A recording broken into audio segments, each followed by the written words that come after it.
Yo, what up? What the deals? What is the deals? Let me go into Discord. Everyone. Rare Monday Night Live starting now. Jump into YouTube now, punk ass mother lovers. All right, here we go. It's on. It's on. I usually don't do Monday Night Lives, but I'm making a rare exception tonight. You know what I'm saying? That's the way we do it. What's up, Josue? My man. My ace boom. My ace boom, Josue. What's cracking? And what up, sucker? D Wayne, what up? Happy Monday, sucker. Monday Night Raw isn't over. Word. What's up, E-Rock? E-Rock's the spot. Keeps it hot. Got the Glock tucked in the spot. Catch you with a speed knot. Forget or forgive me not, because I like to squat. All right, that got weird. What's up? CT, what up, sucker? What up, sucker? Yo, CT, I bet you your real name is like Chris. I think your name is Chris. You're a Chris. Am I right? You know what I'm saying? I might bump into you at some point, so I can't just be like, yo, what's up, CT? If I see you in the hood before I move out of here, I might have to call you by your real name, which is like Chris, maybe Brandon. Maybe it's Brandon. I don't know. I feel like it's Chris or Steve or some shit. Dwayne? That's not fucking Irish. All right. Well, I guess I'm wrong about Chris. Dwayne. D-Wayne. Did you catch CYP and Prince on Two Tones Live? Who's Price? I don't know who Price is, so no, I didn't. But I saw Two Tone. I saw Two Tone is sporting a new outfit. He's sporting a new outfit, and he looked pretty good in it. So I'm gonna show you guys Two Tone's new outfit. All right, this is hot off the press. My man Two Tone just this is his brand new outfit. All right, he looks pretty good in this outfit. People, tell me what you think. Here's Two Tone's brand new outfit. There he is. He looks good. Two Tone looks good, right?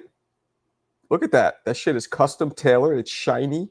I think he's visiting. I think he's in my hometown right now. I think that's where that is. Two Tone looks good right there. Two Tone, yo, Tone is like he's slimmed down. He's looking good. I sent that to him too. He thought it was funny. I think it's funny. I saw that. I'm like, that looks like a gay Two Tone clone.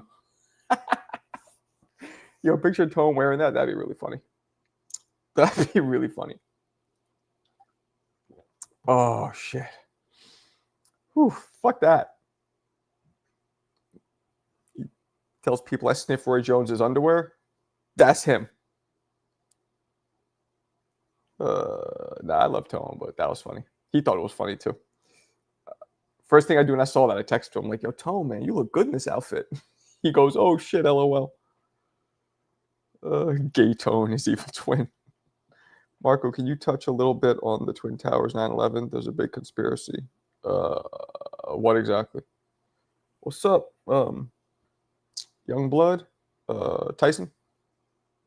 Oh shit! Jump in, CJ. Peep game, CJ. You want to jump in? You could jump in. You got it though. Alex, I get what you're saying. You have to understand that he was a pioneer without Sugar Ray Robinson. Wait, what Alex say? I was watching some Sugar Ray Robinson talk about oh my god. Okay, I'm not even gonna dignify that with a fucking response. or a full read. Non-binary tone. My wife believes in that kind of shit. I don't know. Jack Johnson was 2. Was 2 what? Check this shirt. There's another shirt Shane got me. How dope is that? I think I already wore it, but washed it and put it on again. I understand that, but let's leave that as is. A pioneer. His skill was ridiculous. What do you mean? He's throwing 7, 8 punch combos, tripling up on left hooks, and knocking dudes cold out. And this is when he was still a welterweight, knocking out middleweights, because there's no footage of him as a welterweight. This is him at 147. His first loss to Jake LaMotta was for the middleweight title. That's his first loss, right? 40. He was like 42-0, lost, and then went on to win another like 80 fucking fights. That one loss, he waited at 147. LaMotta was 160. So all the footage you see of him hitting dudes with original recipe 8 pieces and fucking dropping them cold, that's a 47-pounder knocking out middleweights. So you call him what you want, sucker. Man, get your ass in the fucking room, CJ. Come on, man. Come on, CJ. You want that ass, Shane? You asked Shane's bitch ass. I don't know. Nah, it really wasn't. So that's okay. So that's your response to video proof is no. It's just that's not what our eyes see. That's some shit Alan Day would say. Shout out E-Rock. Fighting Cans. Oh, word. Cans now. Carmen Basilio, Jake LaMotta, Rocky Graziano, Randy Turpin. These are all cans. Okay. Okay. I got you. Cool. With their feet up in the air. Oh, my God. You know what you sound like right now? You got that from fucking Shakur. And Shakur even reneged on that statement and says, nah, I was just trolling. He even reneged on that statement. You got that. You're just copying what Shakur says, Alex. Be original, man. Come up with your own observations. Don't just copy what Shakur said. Super overrated. Oh my goodness. Oh my goodness. So this is what we're doing. We're just looking at facts and just saying, no, they didn't happen. Okay. Well, then I guess you'll never lose an argument. You do that. Well, you might not care what he said, but you sound just like him. So maybe it's subconsciously soaked into that Boricua Floridian brain of yours. He felt public pressure because you all fucking cry. He fell into public pressure. Huh? Whatever. Look, anybody who doesn't have Sugar Ray Robinson in their top 3 greatest of all time is a fucking is mildly retarded. Mildly retarded. He has to be in your top 3. I get putting Ali in front of him. I get putting Roy in front of him. Maybe even Sugar, but nah. He has to be your top 3. Has to be your top 3. Thank you, JL. Here's the thing. Roy did all the shit Sugar Ray did, but he did it faster. Roy was even faster than Sugar Ray. That's why Roy's the best. Now, Roy's career, he didn't go 129-1 like Sugar Ray did, but, you got Janibek beating Sugar Ray. That's because you are drunk. Yo, the Sugar Ray disrespect low is out of control right here. You hear these guys? Hey, Marco. You hear these guys? Marco. I sound like somebody, Marco? Nah, I don't know who that's supposed to be. I sound like your boy Mike that be calling in. Hey, Marco, what's going on, man? Nah, The dude that's obsessed with you, man. I know what you're talking about. He was in today. He was behaving himself for the most part. I always liked lightweight John Gil Bonnie. That sounds like a dick joke. Like, yo, you want to suck these John Gil Bonnie? I don't even know what that is. What's up, Yo, Marco, you was asking me something about Sugar Ray before we started talking about TBV. What's up? What about Sugar Ray? No, right? Yeah, you were just asking me something about Sugar Ray. Fucking Alex Vega. This fucking guy right here. This guy. I'll say this. He was fast. Had a really nice. Vega is saying Sugar Ray is overrated. He wasn't that good. He fought all garbage cans. That's what this fucking guy's saying here. He's one of you. He's one of your peoples. I mean, it's all good. I mean, he's entitled to his opinion. No, he's not. No, he's not. No, you know what? No, he's not. Not that opinion. No, he's not. Yeah, I mean, Sugar Ray Leonard, put it this way. Sugar Ray Leonard, No, unlike he's talking about Robinson. Oh, Robinson. All right, well. He said Sugar Ray Robinson is overrated and threw punches with his feet in his air. And he was saying the shit Shakur said. Remember Shakur was like, this way, man. If you ask 100 credible people in boxing about Sugar Ray Robinson, most of them are going to tell you he is who he is. And then you might have maybe 3 or 4 that might say something reckless. Exactly. So that's 3 percentile. So see that, Alex Vega? Did you ever take SATs? Based on your performance, you're falling in the fucking 3rd percentile, which is a miserable failure. Miserable failure. What I will say is, Marco, I heard that there's no actual footage of Sugar Ray in his prime. Exactly. Well, hold on. Him fighting the middleweights, he was kind of in his prime. There's no welterweight footage, but you know what? That's more impressive because he weighed in at welterweight in all those fights, and he was knocking out middleweights. So in a way, it's more impressive. No, Sugar Ray Robinson is the greatest fighter of all time. I can't take that away. Based on the history, but I never really watched him fight, but I watched clips and I did my due diligence on his career. Here we go. And I seen him. He would go up. Look at my man Koki. You know Koki? He's a New York Rican. Well, half Rican, but whatever. Yeah. I've seen him before. I've seen him on the cast. He's making sense. So, here's what I said, Lo. If you don't have Sugar Ray Robinson in your top 3 greatest of all time, you have mild retardation. Top 3. Doesn't have to be 1 because if he's not in your top 3, if you could put 3 people ahead of him, you have mild retardation. Yo, Marco, I'm gonna put you on to something, right? A lot of people come up with this all-time list nonsense. People are quick to put current fighters, on an all-time list. And at one point, I was a little guilty of that myself. Then me and you had a conversation about that, and you stated how you rather wait till their careers are over. And what's going on in boxing right now is a perfect example. You see how everybody at one point was glazing Tyson Fury. They were saying that Fury's the best heavyweight of all time. Yeah. He's not even in conversation among the top 15 no more, period. What I said about Fury, this fucking guy, Alan Day, is about to shit. Alan Day is about to stir the pot. I smell it. What I said about Fury was, you see, I'm right. He heard this. He's like, I got to jump in and stir. What I said about Fury was he had the tools. After he beat Wilder, I thought, not that he is, but if he keeps going because of his size and his athleticism for such a big man, he had the tools because he was a bit of a cheat code. But I never, again, you got to wait till the career's over. You can't just start blowing your load all quick. But then again, Marco, you got to ask yourself this. And that stuff, people, as far as physically, he probably poses the most difficult task, right? But then you have guys like our friend Ness, who's recency bias. A lot of people are. He ain't that much of a cheat code because the guy that beat him, right? Right. Is a guy that is the epitome of a 90s. Real quick, I'm sorry, JL. He was 29-1 when he beat Turp. When he lost to Turpin, then he was 2. He went into that fight 129-1. The one loss was to Jake LaMotta, who he whooped 5 fucking times after that. My bad. Just don't be spreading false Sugar Ray Robinson isms. Go for it. Yeah, like I was saying, right? Dude, Go ahead. The dude that beat Fury is basically a 90s heavyweight, which tells me that he would have got smoked by a lot of guys in the 90s. And then we look at Canelo Alvarez, who many people say has surpassed Chavez, right? And after looking at this loss, I gotta ask myself this question: would Chavez at 140 pounds lose to 126 pounds of moving up? I don't think so.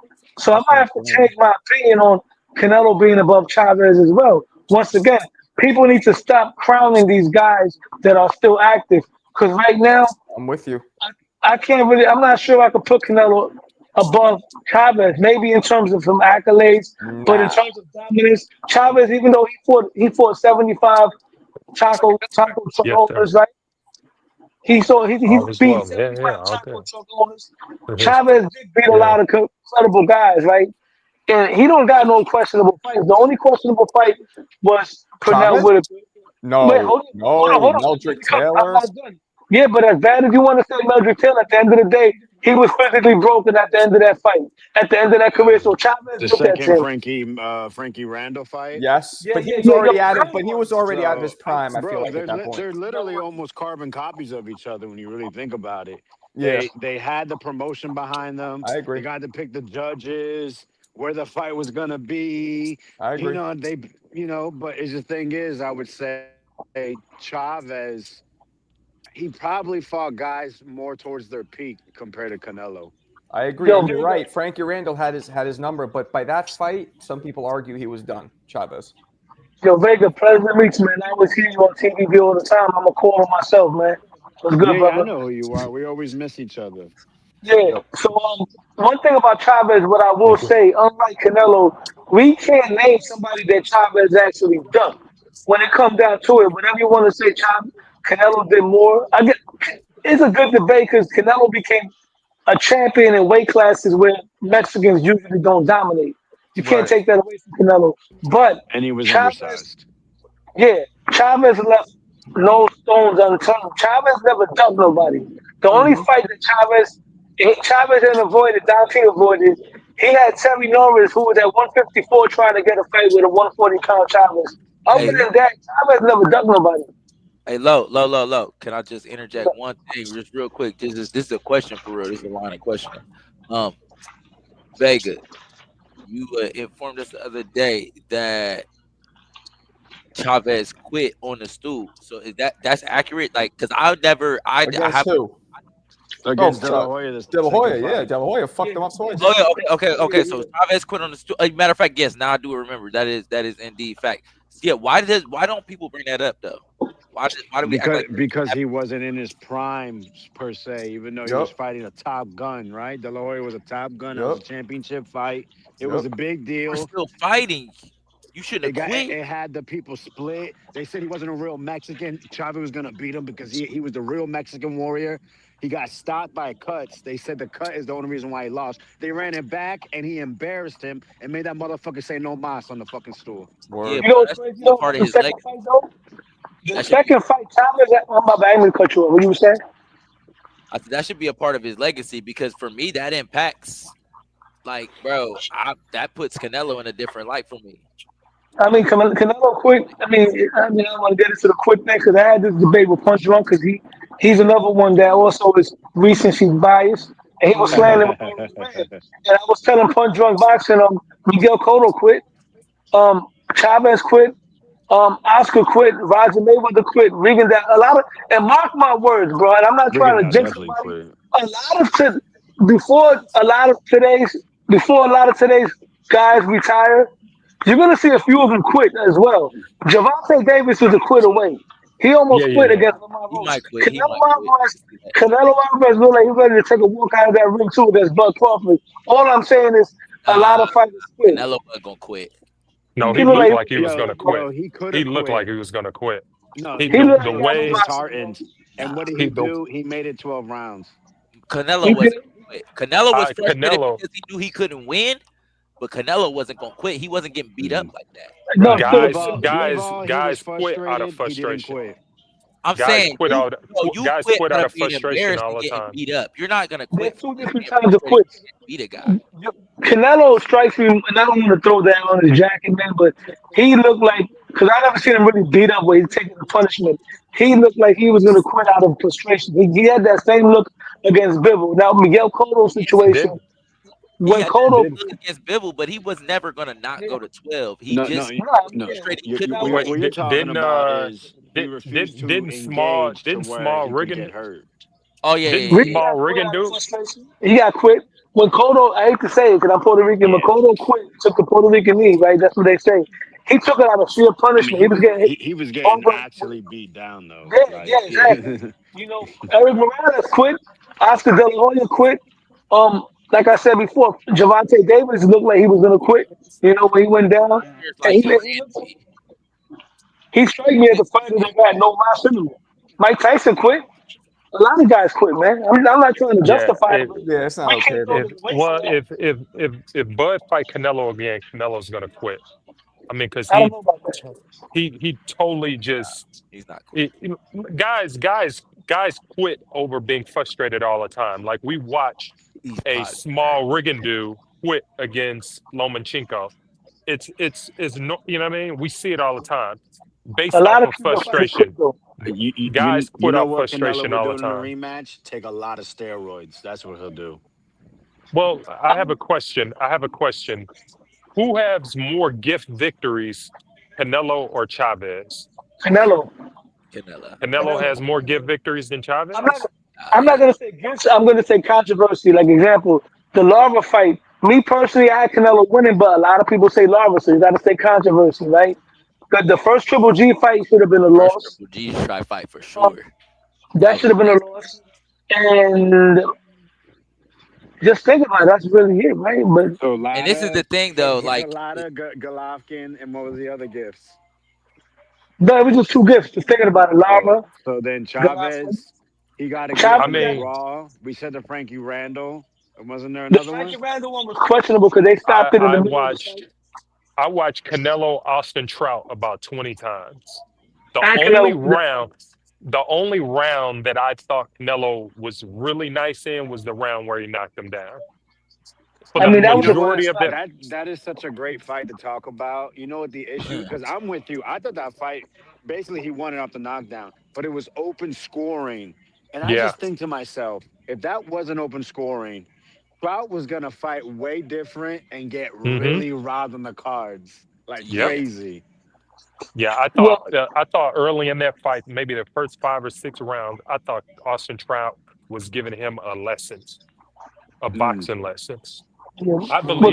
I believe that Bud Crawford blueprint to beat Canelo was from that Austin Trout bout. I think part of it was from Austin Trout, but I ain't gonna lie. I think part of it was from the Caleb Plant fight. Yeah, Caleb got knocked out, but Caleb was fighting good in that fight. In that first half, he gassed. Yeah. I'm gonna be honest with you, Canelo right now, and I might be wrong. I feel like his heart is no longer in it. After the fight, he's Nah. introducing his wife and his daughter to the guy that beat him, right? It looked weird. Then they're in the ring. He hit an accidental headbutt on Bud Crawford. He said they apologized. Like, hey, I'm sorry, buddy. Like, just like Bud took his heart. I wouldn't be surprised if this is the point in Canelo's career where he starts losing. So it happens to a lot of greats. He might get knocked out by Hamza Sharif if they fight next. I won't be surprised. Well, I mean, but let's be real. He looked the same way against Lara. I mean, he looked down. He looked like at the end of that that Lara versus Canelo, like Canelo looked so defeated and so just out of it that, I mean, he was shocked that he won that fight. You know, he looked the same way against Floyd. Every time he get in a ring with a tactical boxer who can box his ears off at the end of the bout, he's looking like, damn. You know, is this it? He's looking like T.O. when he beat Martin. You know what I'm saying? It's just So like, that's can I why I really can't do put this? Canelo. That's why I cannot put Canelo over another Latino fighter by the name of Roberto Duran. Because Duran has his win over his black legend fighter. Canelo hasn't beaten a black legendary Durant, fighter yet. Jesus. Durant quit in the nastiest way, and He got, Durant I don't Yeah, care though. Durant like Yeah, but looked it's like like, let me tell you something, bro. seriously. Durant But ain't in no. boxing emulates Durant real life. did some great things and had some great fights, but his career as a whole, Durant is He Right. just No, did but see, the great He's thing been is things this. and had stopped. some great You know what fights. I mean? Like Yeah, that's but the yeah, thing. but he See, challenged this is what himself it is. more. As this is fandom. This is the issue I have with fandom is that we latch onto these guys and we Yeah, make they're subconscious great, hands and stone. excuses for them. And listen, Roberto Duran, when he was on, listen, my dad always tells me his favorite fight is when he fought Eron Barkley, and that Mm. was an amazing Yeah, performance. So yeah, we can never Hey, yeah, say Roberto Duran ain't great, yes. but No. Durant is great. just like the nah, he ups, great. that boy had some bad downs. He has some bad down. Yeah, but the But you fact got that to he was able to remember, bounce back though. Roberto Duran, he fought in a extremely tough era. He probably fought in Yeah. probably the greatest era of boxing, and arguably. For And sure. he fought over the span So of 2 eras for real, if you really look at it. yeah, Hey, so but hey, we can't. he And did. then he And let me stayed tell like you over something like about four Durant real quick. decades. It's like insane. Duran was fighter of the decade of the '60s. The '70s. Excuse me. That's how you grade. That's how you make a top 10 list. You know, I'm He gonna go off started the at top of 35. a little bit. He shouldn't have went up. But The here's the dog. thing with Durant. He started his career at 119 pounds. But a lot of people don't understand that. Hell They yeah, think he started hell at yeah. 135. So Uh, just he was the fact, dog. this is what. His base weight class was 35. He's one of the Yeah. he's one of the greatest 135 pounders of all time. But this is what makes him a legendary fighter, right? He started at 119. A lot of people don't know when he was coming up at 126, he fought a guy named Ernesto Marcel, who he stopped. Ernesto Marcel went on to become the featherweight champion by beating Alexis Arguello and retiring. Talk about a win at age. Durant beat a lot of great fighters, and a lot of Oh people yeah.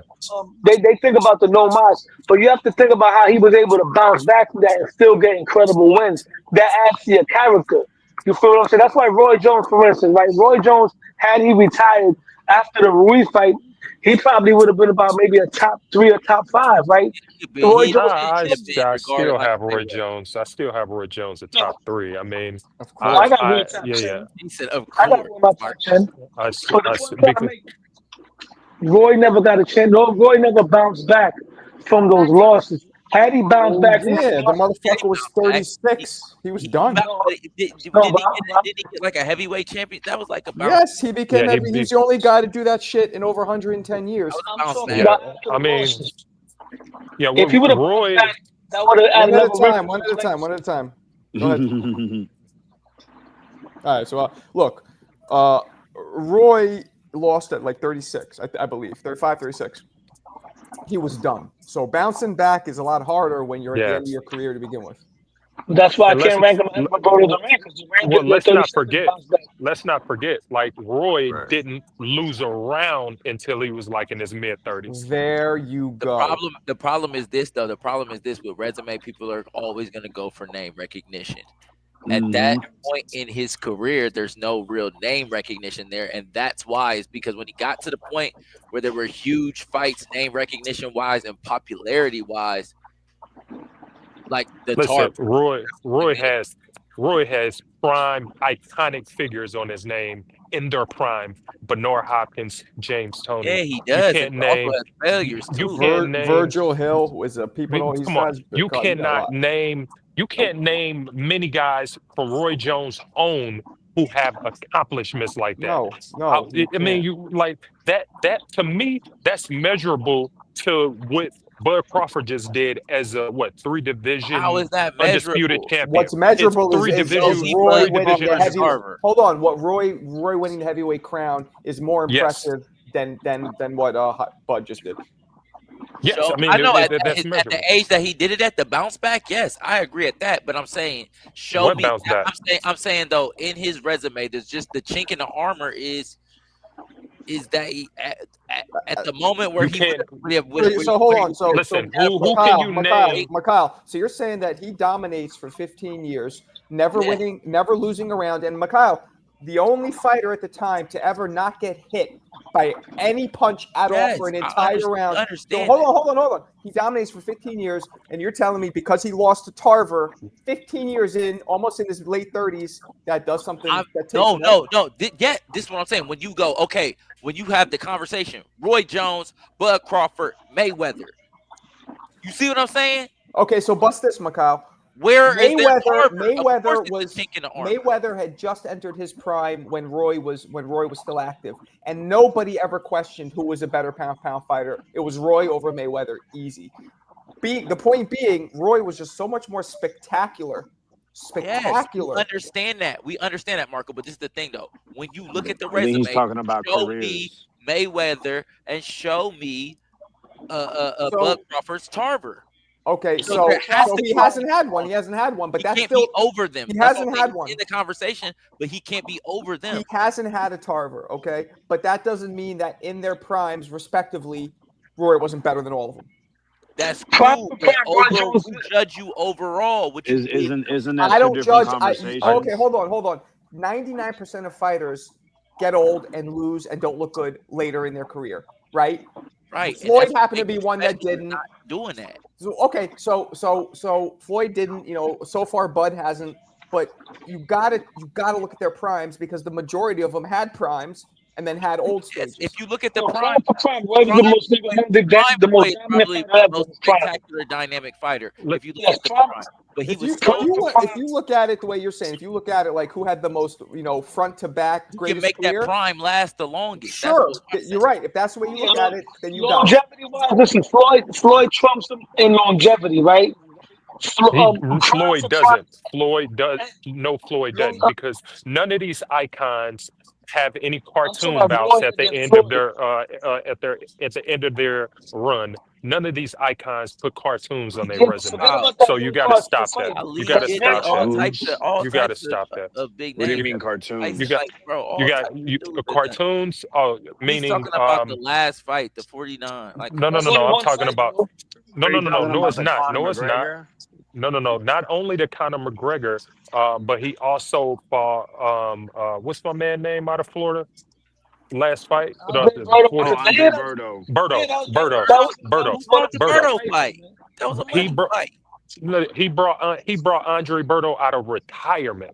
What was Who wrong at the with the time Berto fight? It was a money Well, fight. Berto it was a still he fought a was a couple times after that. Berto was a literally almost a D fighter at that point. Yep. Berto was hold on. Berto was coming off of knocking out what's the guy's name that beat him? He was coming off of knocking out Ortiz, Victor. not Ortiz. Virgil Ortiz, Victor No, Ortiz. he Yeah, he had, wasn't he the had guy one that a couple years, No, bro. no, no. Didn't Berto knock him out? What are we doing? Berto That's knocked what him he's out. saying. The He's saying first Berto time, knocked him yeah. out. Yeah, Berto knocked out Victor Ortiz in a rematch. And as far as Floyd and Roy, I would say this in terms of prime, right? Roy Jones may single-handedly be the most dominant fighter ever in terms of their prime. Absolutely. Now, overcoming odds and coming back from losses, that's another wrinkle that adds to your legacy. Roy never tapped into that. When Roy was done, he was done. You See, when cannot Durant, you hold on, cannot hold on, hold discredit on, real quick. Roy. I'm You not can't discrediting discredit Roy. Roy, but you got to I'm Hold not. remember on. Roy. Let him finish. Let him finish. I'm Go not, ahead. I'm not discrediting Roy. I'm just saying Roy for me is a top 10 all time great. That's amazing, bro. Out of the hundreds of fighters we got, that's a top 10. I'm talking about had Roy, if Roy, let's say, would have beaten Joe Kawasaki at the time when he was an underdog, probably for the first time in his career, that would have added another wrinkle to his legacy. You feel what I'm saying? Mm-hmm. Like, and I hate to bring Durant all the time because I sound like a Durant fanboy, but Durant took losses when you thought he was done, and then he came back and overcame odds. These are things that make your legacy even higher. Floyd, No, no, he no. never Let me lost. Hold on, well, hold on. Floyd never lost, but Floyd but dominated Floyd into his late 30s. Floyd had cartoon bouts. At the end of the day, you give credit for Roy for taking Joe Calzaghe bouts at the end of his career.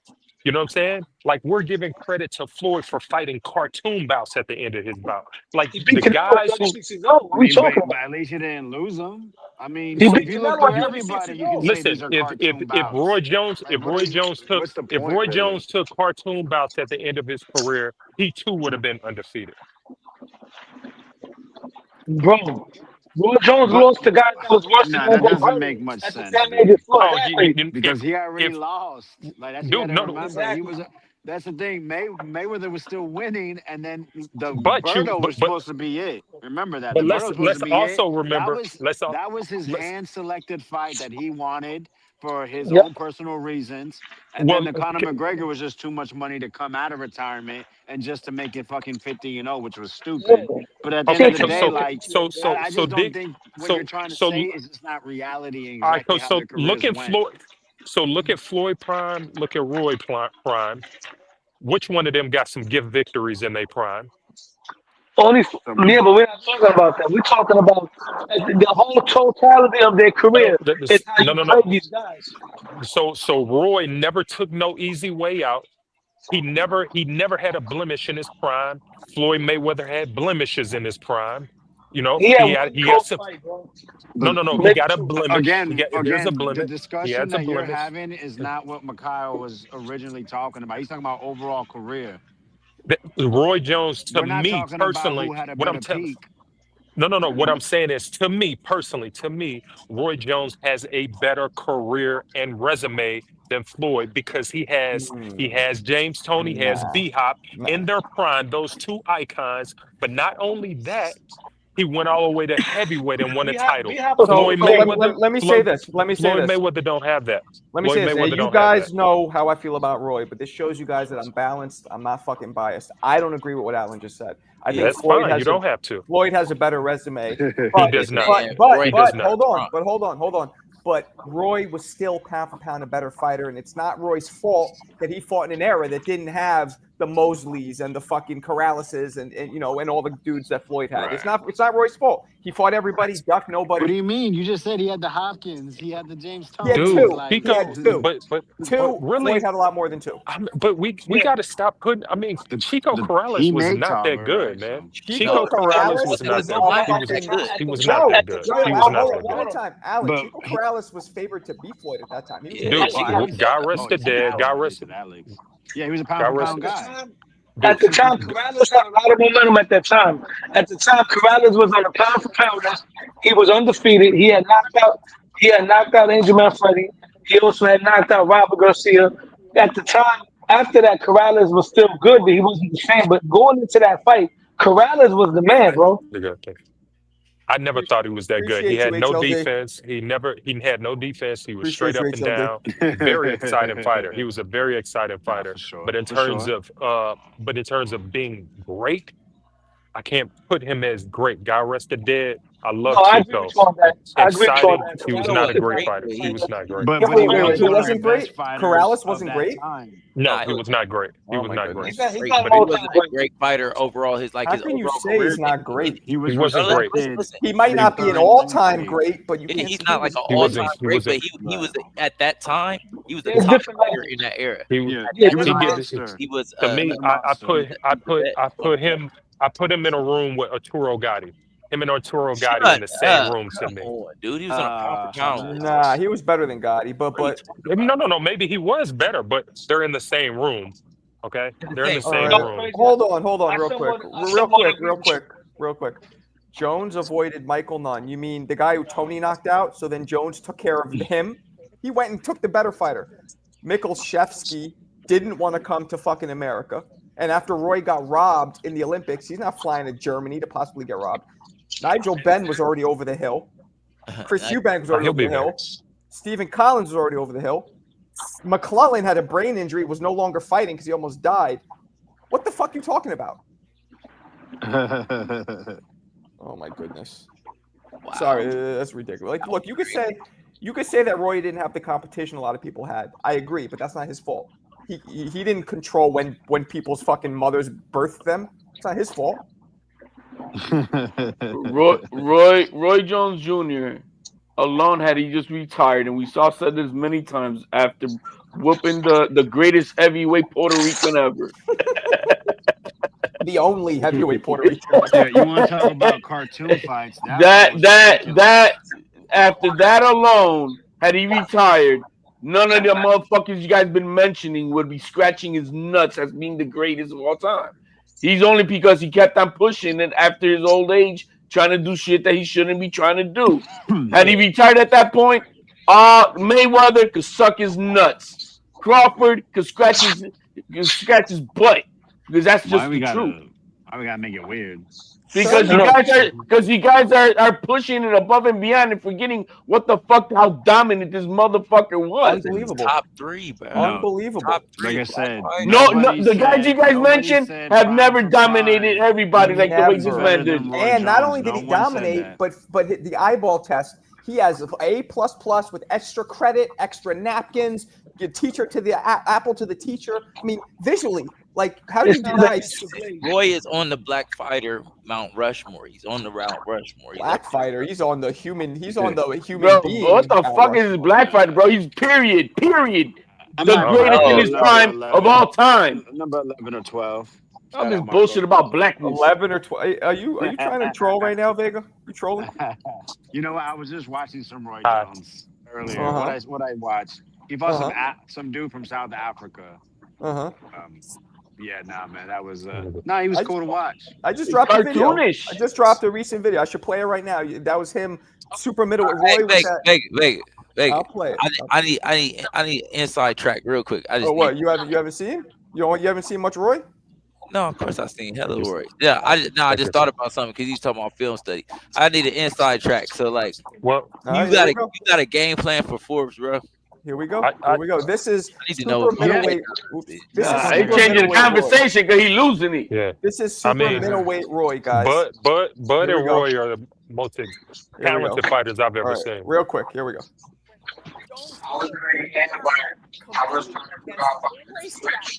Pintos. From the jump, the 24-0 Glenn Thomas bulldozes forward. But Jones's response... We know he had Mind this you, highlights. He had this crazy style. mind you, this guys, let's watch it. Let's not talk. We'll watch it. But mind you, this guy he's fighting is 24-0. Cállate. 24-0. This guy, undefeated knockout artist. Let's here we go. Just watch it real quick, then we'll talk about it.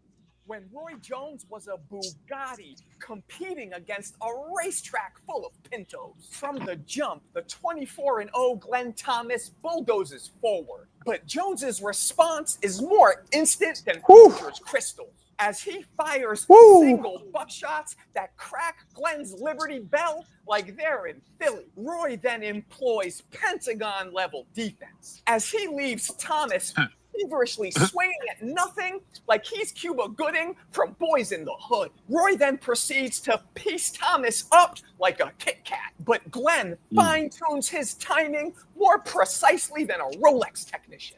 As he starts clipping Roy like some funky toenails. Jones then comes back like a Pensacola boomerang, landing romaine crispy lefts and rights. But Thomas continues sending more spiteful counters than a divorce attorney. Roy then displays grittier defense than the 99 Knicks as he swats away 3 consecutive shots like he's Dikembe Mutombo, all using the same hand. Jones then fires off 4 more buckshots that leaves Thomas covering up like he's getting jumped into the Southside Crips. Jones then displays smoother footwork than Gregory Hines. But the Kentucky native then bounces back like Spalding as he repeatedly pops Roy like a cherry on prom night, forcing Roy to go back to basics like he's dating a 6. As he continues to move and get out the way like he's ludicrous. Jones proceeds to pepper Thomas's liver and cabbage like he's Gordon Ramsay. Roy has now mastered his range as he lands cinder blocks while pivoting and swiveling smoother than an office chair. Roy proves more elusive than Bigfoot as Thomas repeatedly fails to catch him. In round 8, Roy corners his worn-down opponent and then sandblasts him like he's removing graffiti off the A-train. Roy then pops off like Orville Redenbacher with a 35-punch barrage that leaves Glenn tangled in the ropes like a drunk tarantula. Roy then initiates warp speed like he's Dr. Spock. But in an exhilarating display, Glenn shows brass walnuts by suddenly opening up like a neighborhood 7-Eleven. But Jones stays more focused than the Hubble telescope as he dips under Glenn, which positions Roy perfectly, leaving Thomas at a vulnerable angle. Roy then steps back and proceeds to land an atom bomb that blasts Glenn out the sky like he was playing Duck Hunt. Thomas barely gets to his feet before stumbling off like he just left 2 for 1 night at the Copacabana, which forces the ref to finally stop the fight. Now, mind you, this was a fight that he got hit more than he almost ever gets hit. This was actually a toughish fight for him.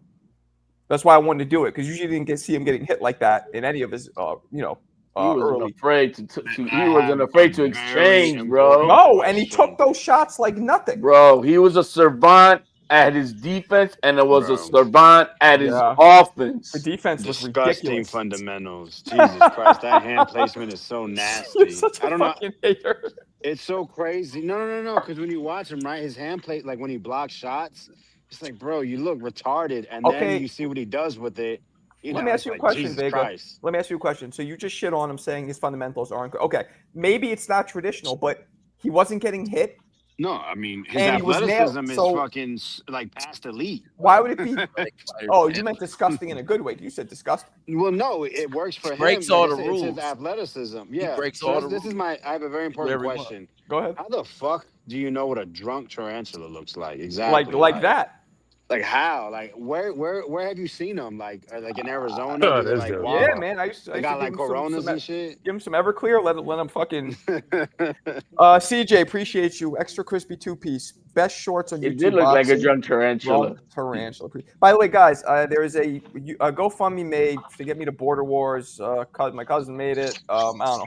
So I might go to Atlanta. Wait, did you get the date right? Because someone told you the wrong date. I didn't put the date at all. I just put GoFundMe to anybody who's going to do It's it. November 8th is the event. 'Cause Yeah. I know y'all were talking about coming Wednesday and it's on Friday. No, it's on Saturday. Saturday. Okay. November 8th. Yeah. Nah. So I want to do that. Yeah. So if I pass it along, if it, because I. Yo, Marco, real quick, Marco. What's up? I want to make a bold prediction about a fight. Nobody's talking about it. Mark my words, bro. I cannot wait. 'Cause I don't even gamble. Teofimo Lopez is gonna shock everybody. I'm telling you. Why? People Oh talking my about. We knew God. you were going to say that. Ay. Flo, we knew that was happening. Let me tell you right now, B. Everybody's talking about like Shakur's in our class. Don't be surprised if Tio outboxes Shakur. Before y'all laugh at me, throw eggs at me. Shakur is another guy that doesn't know how to cut the ring off either. A lot of these young guys don't. Until we get the announcement. Why would he cut the ring off when he's the one I who's know. usually I having know. people? Yeah, that because is Tio, hold on, insane. let me talk. That is Because insane. Tio has all the same attributes as far as athleticism and boxing ability. If Tio decides to stay in the middle of the ring, he's the champion. Let Shakur come to him. Oh He might man. outbox Shakur. Let's not forget how he outboxed Oh, Lomachenko. this is insane. He forgets Insane. that who's on the panel's already said that who's gonna beat who, but who's talking about it until it's signed, until it's official. I don't want to yap about a fight that's not on the Man. table. You I'm know what I with mean? you. This I'm guy, with you. like he's talking like Shakur about to chase Tio around. What are we doing here? That's what I'm saying. Yeah. Like, what are we Shakur is doing in- here? Shakur But is I, in- but, come but on. what Lono said is exactly what I said. Like, why you got to follow the counter puncher? Fucking stay in the middle ring. Did I use a Yoel Romero and Israel Adesanya example? Like, yeah, you run? I'm gonna stay right here, motherfucker. Come get it. Somebody has goofy soup for dinner. Yo, look, you had that goofy soup for dinner? Or the alphabet soup. I think But Lo this might is- like Tio more than you, though. HLD, he Nah, might be the listen, one. Nah, he's just number one. He's just number one fan hater. They get mad at me, right? Because Tio's the minority. Everybody else got a bunch of channels and glazers and teammates, whatever. Tio only has probably 3 or 4 guys that support him, and 2 of them are on the panel right now. Me and my arch nemesis, Yo. that's still my Puerto Rican brother, Nah, I'm a HLD, big and Punjab Boston. fan of I'm a fan of Tio. Tio's too. Me too. I'm a big fan The of Tio. difference between me and HLD Big fan of is Tio. that the difference between me and HLD is that I also disagree with a lot of Tio's answers as well, and I hold him accountable. That's the I difference. disagree with Well, all of them. you That's my do fight. you do a lot of stuff for the populace, bro. You say a lot of things just so that the populace we're like, yeah, Canelo's washed. Yeah, everybody in the panel, yeah, he washed. He ready to go there. Well, give him a I stop. never said Canelo. Hold on, I never said Canelo was Oh, he washed. was ready to quit. Hey, a fighter that's ready to quit is washed. I'm gonna tell you right now. Except if you're in your prime, like Tank Davis. Now that's a real quitter. And You're out of your prime. You know, I mean, hey, it happens to the best of them. Earlier, you would have heard that I also said that Gervonta Davis is a fighter that mentally quit as well, because a lot of people always talk about. But he's a real quitter because he's in his prime. I'm telling you right now. I got Tio over everybody except Shakur and Keyshawn. Everybody. I got him beating Keyshawn? everybody. What has Keyshawn shown you versus who to beat anybody? He beat the Timo version of Lomachenko, and that's it. I don't think Keyshawn can beat Hitchens, in my opinion. He beats Richardson Hitchison. It's a great fight. Great fight, though. Great fight. Excellent I fight. don't think I mean, he's an excellent competitor. I give him that. He's a competitor. You know what I mean? I thought Tio got washed by Jermaine Ortiz. You wish. Wow. You wish. You know Yeah. what Tio doesn't get credit for was his defense coming forward in that fight. His defense coming forward was actually pretty impressive. And we all know Tio. And we all know Tio. Hold on, Vega. I give you a lot of respect for that shit. Because a lot of people give Tio shit for that fight, which I still feel he didn't look good cutting the ring off. But he wasn't getting hit, Vega. You was right.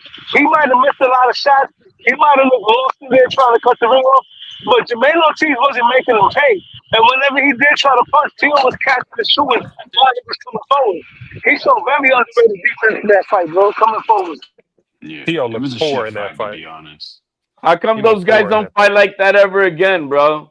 versus the Sandor Martins and the Jermaine Ortiz. They only fight like that versus Tio. But after that, they don't ever fight like that. I wonder why. I wonder why if they beat the great pound for pound Tio, why haven't they been signed to long-term contracts? They're supposed to be like the A motherfuckers. They ain't getting no contracts. Here's the Jermaine thing, Ortiz looked horrible against Tio. So dangerous. Jermaine Ortiz was running the whole night. Guys, one at a time. One at a Tio, time. Go ahead. Jermaine Ortiz was running the whole night against Tio. He looked terrible. Yeah. He couldn't win that fight, fighting like that. And like you said, HLD never fought like that again. Nope. He never fought like that again. He did that against Tio because he was scared of him. We all saw Sandor Martin versus Puello. That dude looked like a dog in that fight. Like a dog. He didn't look like that versus he was on his back foot, running corner to corner all fucking night long. Waiting to get the check left hook, obviously, because he was lunging. But it wasn't no fucking power shots of anything that he was landing on him. No, he timed them. He positioned them and timed them. Well, I think The Tio same has a shot. very good chance of beating Shakur. I think it's closer than people think. I think a lot of people think that Shakur's going to wash him because Tio's look vulnerable. But styles make fights, and Tio is notorious for stepping up to the challenges he needs to step up. I'm just telling you, he is motivated for this fight like a motherfucker. He is motivated for this fight like a motherfucker. This ain't no bum ass Devin Haney coming off of those shitty ass performances. He knows that this kid has got something he wants. He wants another pound for pound scalp, and he wants to take away little brother Bud Crawford. Yeah, He wants that. Tio got two problems in this And I'm gonna fight. tell you One, right now. here's a couple problems. Tio didn't bring his power from 135 for one, and That's the narrative. two, Shakur is bigger than Tio with better feet. You So got it. that's something. You see right there what you just said. So Tio's gonna fight a real solid 140 because that's not his division. So you know that whatever power Tio then had at 135 is gonna crack him. Exactly. Yeah. Exactly. HLD, let me finish it off real quick. That's the narrative with Tio, right? Yeah, Tio, hold on real quick. Hold on. Tio hasn't knocked nobody at 140 really, right? Besides Comfort. But his power has carried to an extent. Jermaine Ortiz and Sandor, like They HLD, respect it. those guys ran for a reason. Even Barboza wasn't letting his hands go. When he fought Josh Taylor, he arguably knocked him down about twice for that fight. He was Well, knocked all over the ring. And remember, Tio's hold on, not he- sitting down on punches. He's not sitting down on punches at 40. I agree with you on that. Because he's moving around a lot. That takes away your power. But Tio's power hasn't knocked Fighting out. bigger guys, obviously. If you put him in there with a smaller guy moving up, he's going to affect him. Remember when Danny Garcia went to 147? It was the same shit. He couldn't knock nobody out, but as soon as he fought guys like Adrian Granados and Brandon Rios, who came up for 140, he was putting them dudes to bed like he was doing at 140. Best believe, Well, if Tio I came think up at I think Tio had better talent than Danny Garcia. He was kind of one-dimensional. But Yeah, y'all not looking at is the size that matters, bro. It's not about to be about the punch power. Tio's not punching like that at 140. But And he's not bigger than at the end of Shakur. the day, one, he's not bigger than Shakur, and two, it's Shakur's arm length. It's gonna be the Oh arm my length. God. Yeah. It's gonna be the arm length. Tio don't have big arms. Tio's not a big Yeah. dude, man. Yeah, he's not that Tio knows big. how to cut distance fast. He knows how to get into the right spot, get right up out of it. He knows how to cut distance. Yeah. Lo, you sound like you're talking on a fucking, what are they called? PR? Not PR. What Yeah, are they called? he on a He's Tio. talking out of a can with a string. I mean, but at the end of the day, I love Tio. I'm a big fan of Tio. I just think that this is a style that he don't want. He don't want. He wants it. He wants it. He don't See what want he it. does I mean, with it. he'll take. Oh my When's the goodness. last time Shakur Stevenson has faced a quote unquote slick black fighter? Teofimo, without being a black fighter, is a slick black fighter in terms of style. He might be slicker than most of them. Yeah, He's very I would athletic. say he's more athletic than slick. He's Oh, more no, athletic than slick. No, he's He's slick. athletic. To see his slickness, you got to slow down that camera, guys, because you He's don't see more the athletic. things that he does in between the shots. He's slick. He's more He's athletic slick. than slick. You don't see the shit that he does in between the shots, man. Tio is slick. Tio is slick. Tio is slick. So you see how He's just not you dangerous. seen that move But he's slick. when he went to the ropes on the snowballing and still caught the dude with an uppercut? Come on, man. He does some Roy Jones type stuff. Marco, don't Oh fucking shit! cook me out. Somebody Yeah. got to mute this dude. He does some Roy Jones stuff.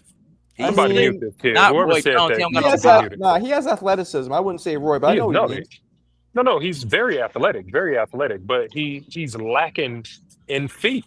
Like No, for a but this guy is the that thing though. athletic, he's just He's mental. He's mental though. He's more he, mental with it than like I ain't gonna lie. The Barboza fight showed a lot because that's what people weren't realizing That about was a the danger of masterclass. the Barboza fight.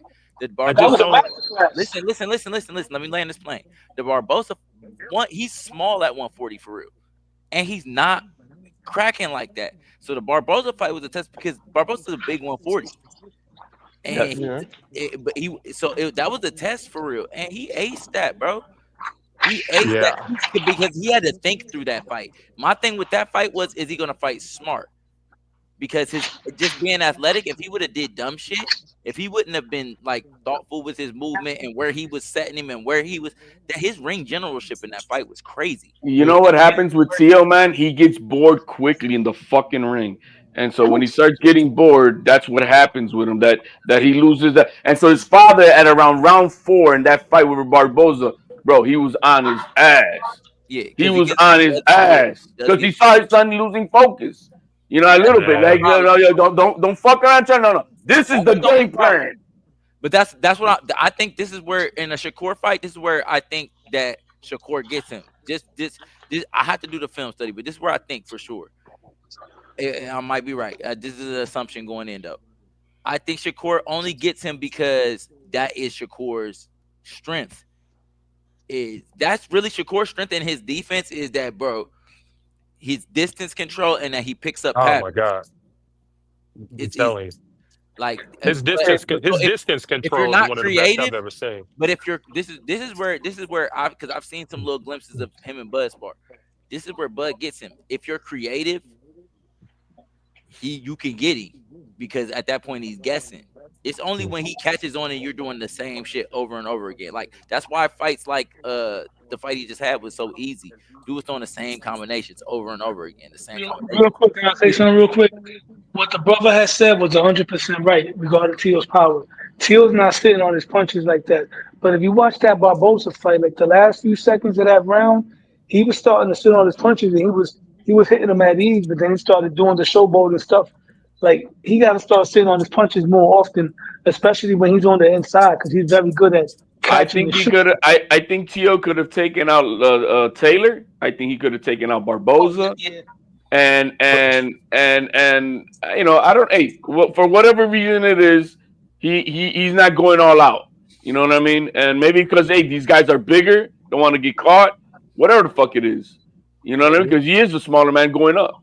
So yeah, I mean, well, he doesn't lose his killer instinct though. So I hope he's not losing his killer instinct. Nah, man, well, you gotta remember. I mean, he's also gone through what many of these all A-list fighters from 35 and 40 hasn't been through. He's taken a loss, right? He's taken a bite of the apple of what it means to be on the other side of shit. These other guys don't. These other guys don't know what it is. Tio's a little bit more experienced because of that too. He doesn't have that pressure of the O anymore. You know, so that's true. And so it may have been a blessing in disguise. It may have been a blessing in disguise.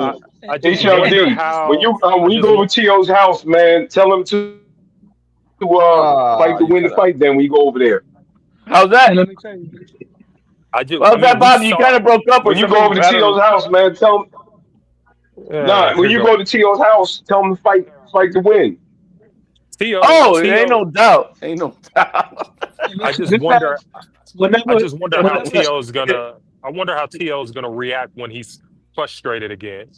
Shakur's gonna make him so frustrated. I think you guys confuse his frustration, and you guys don't get it. This kid, he wants to entertain the crowd. He really had that ingrained in himself. He wants to entertain the crowd. He is. I mean, that's why he's a showboater. He loves that. He wants the people to be like, damn, oh shit. Yeah, you know what I mean? He likes to see when Israel Adesanya was at the Taylor fight, and Israel Adesanya like, damn, that motherfucker was doing some crazy ass shit. He wants that. He feeds off of that from the crowd. That could also help. That could also help him win a decision because if let's say this is a chess match, right, a close chess match where both guys are boxing, both guys are doing more moves. Let's say Tio does his little moves, he's gonna add his flair to it. That's Hey, gonna affect the crowd and the judges as well. hey, Nah, enough, no one cares enough of about Tio that for shit. tonight, guys, man. Even I until that fight is announced, I don't want to talk no more. I don't want to do no more talking. Let's move on to the next, to the real fight. I ain't gonna lie. I hope they really make that happen because both of them really need that for their. Hey, if Shakur's got a deadline where he's got to say, my hands are right for January, whatever it is. And if he's not right, I can't see Turkey Al-Sheikh passing up on that. He's gonna want that fight. yeah, I mean, but you know, That fight on. the show must go on. So we'll see. What about all right, being that we talked about them, right? You know what I'm surprised about? Why Russell and Hitchens ain't fighting nobody? What's going on with them? Russell's got a fight. Russell's fighting the guy who beat Jin Sasaki the first time. Nooka, whatever his name is. I would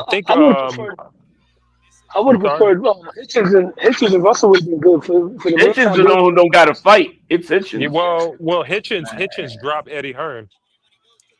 What? Yeah, he dropped Eddie Hearn. Really? When did that happen? Hold on, man. Give me informed. Well, I think they had obviously a fight deal, and at the end of his contract, he decided that he didn't want to re-up with Eddie Hearn, and he's probably going to have some promotional challenges. We're not going to see him probably until next year. Oh, so this motherfucker probably ducked a good fight. Oh, Here we go with shit. that duck talk. Here we go with It is what it is. He didn't want so he didn't want it. And Eddie Hearn did a lot of good for him, bro.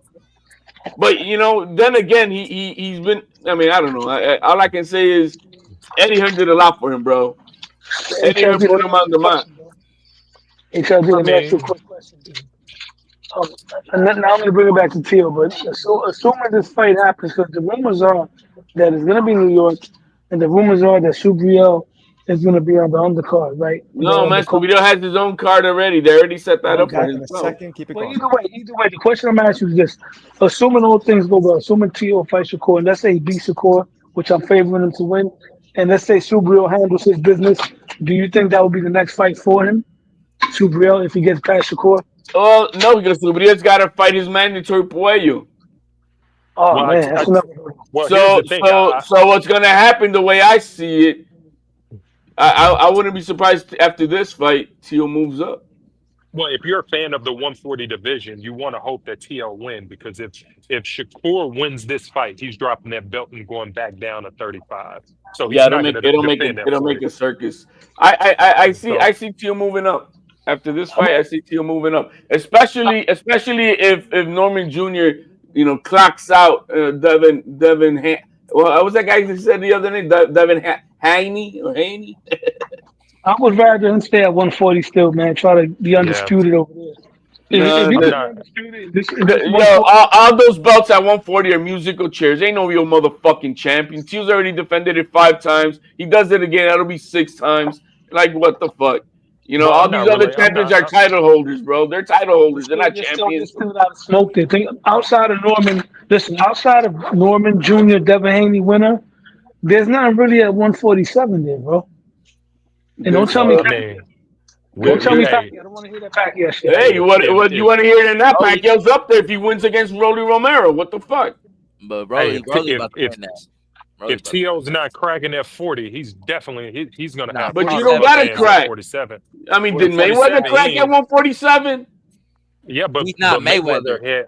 No. My bottom line was his offensive game. Fucking power punching with no, he wasn't.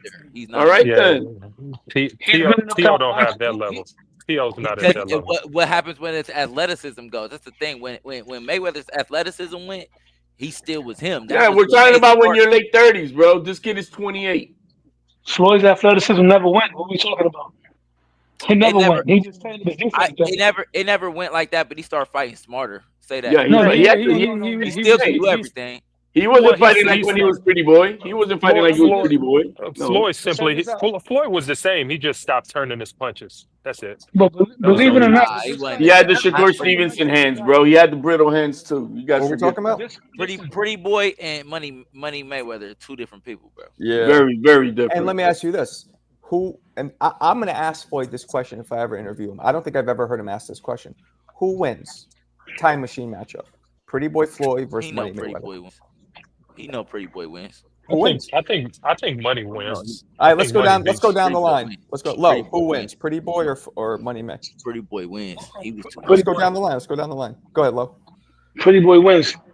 Pretty Boy. Okay. I think his offensive put out would overwhelm the defense to the point where he'll steal rounds.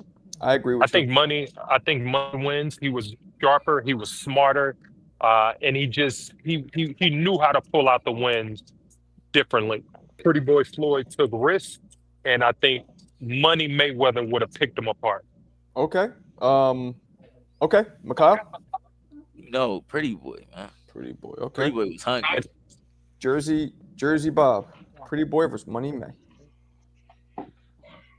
He's doing homework. Pretty right Boy, because that's when he was great. Pretty Boy was great. He wasn't when he was Money. He wasn't great to me. Pretty Boy Floyd was great. Money Mayweather was a good fighter who knew how to win. But Pretty Boy was great. He would have beat him. Okay. Okay. The fact is that Money May never fought a young buck in his prime ever. All his fights as Money May were selected choices. As older champions on the line. He never fought, just like Bud Crawford. He has yet to fight. I haven't seen him fight anybody under 30 in their prime. So okay, first tell us who wins. So I'm gonna go with Pretty Boy because he was at his greatest. Offensively, so now what you're saying about he never fought. So could we all agree that his transformation into Money May was at De La Hoya fight, right? So 31. Let's go. Okay, so De La Hoya was over the hill. Ricky Hatton was in his prime. Ricky Hatton was in his prime. Ricky Hatton was a good fight. He knocked Ricky Hatton. How old was he? Good fight. How old was Ricky Hatton? I don't know how old he was, but he was in his prime. That was a tough fight. Ricky Hatton was his first loss. Ricky was 43-0. I don't hear how old was he? There's one. Was Juan Manuel Marquez in his prime? Floyd beat him. No. He still went on to beat Manny, so that went age well though. Shane Mosley wasn't. It doesn't mean that just because you're older and you're winning fights, it means you're in your prime. I mean, stop it. Shane Mosley wasn't in his prime. We agree. Victor Ortiz wasn't. Miguel Cotto was not. Robert Guerrero. Cotto was still alright. You think Cotto was in his prime in 2012? No, he wasn't. He wasn't in his prime. He was resurged. He had a resurgence. Robert Guerrero. No, Miguel Cotto was 31, bro. Hold on. And Canelo was not in his prime. He wasn't in his prime, but he was young as fuck. But that was Marcos Maidana was in his prime. Yeah, that was the best version. That was the best version of Maidana. We could have got the best version of Maidana. Pacquiao wasn't. Berto wasn't. Conor. He was 30. Maidana. So Maidana. But was he an athletic young bro? He wasn't a killer like that. So Maidana, Marquez, and Ricky Hatton were the three that he beat in their prime, I would say. You say Maidana? Twice. Maidana wasn't in his prime. Maidana had all types of losses on his record. Not all types. Maidana has three. He had 3 losses at the time. Three losses at the time, right? Listen. Maidana was the most best version of himself because prior to that, he did lose earlier, right? But he got better when he added Robert Garcia. That's when he started using the jab. And he had the most momentum of his career during that time when he had beat Adrian Broner. So we could say that Floyd did beat the best version of Maidana. And Maidana beat Broner, who first time at 47, who shouldn't have been there. A smaller guy. He just overwhelmed. He overwhelmed the small guy. That's all it was. Still beat him though. Still beat him. So what? We didn't even know who Broner was at the time. That was his first test. That was his first test. You know what I'm saying? Just like we don't know who Boots is. So it is what it is. Broner and Boots was not in the same position. Broner to me it is. Broner had been a champ. He didn't have to move up. He I could have. got a good. I got a good question for Man, everybody. if you look at the rest, they have bro. No, neither has Crawford and neither has Mayweather fought anybody like at about 28 years old, ready, all young dudes, super elite All right, prime so motherfuckers. HLD. Who do you want Bud to take out at What do 28? you mean? Oh, no, I mean, it would have been Boots or Virgil Ortiz, bro. These guys don't want to fight. He should eat them up. He should eat them up. Get them the fuck out of here, and then prove, yeah, even the old guys, even the young bucks, I fucked them all up. Well, you can't put a gun to their head and make them fight them. If they don't want to fight them, they don't want to fight. 160 and there's no title, so Bud would have to go get a title, and then he would have to. No, I said it the other day. Boots is a bitch because as much as big as him, oh, he's a huge dude. He this and that. That motherfucker take your ass up to 168 and beat the fuck out of Bud Crawford, bro. Tell that old bastard, get your ass packing, bro. This era's mine now.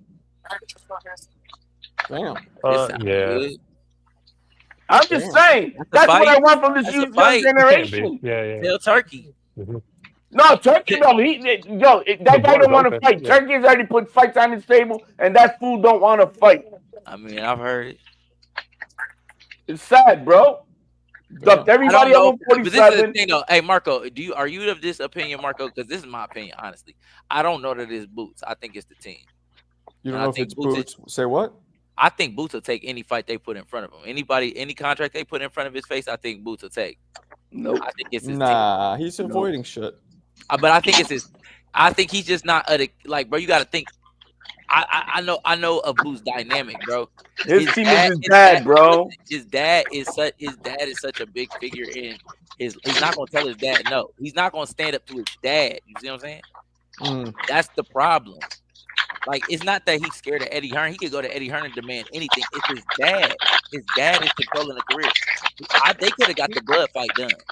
Yeah, then how come when his father said, because his dad? Yo, somebody's got some bullshit in the background. Right. My fault. That's my fault. Me. I was open up the pack of mangoes. Then put them mute, man. Instead of saying nothing, just mute. Look, he stays under like Alberto. All I'm saying is Boots' dad on record saying we'll take Tio fight in a heartbeat. In a heartbeat.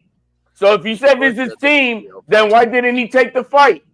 What do you mean he didn't take the fight? I mean, didn't take the fight, bro. Tio didn't Boots and Virgil are the timeline. Like, hold on, they sent an offer. Wait. The man that said he didn't want to fight, an offer was sent through Turkey. He said yes on Friday, and he said no on Saturday. He wasn't clout chasing. They sent an offer to Boots.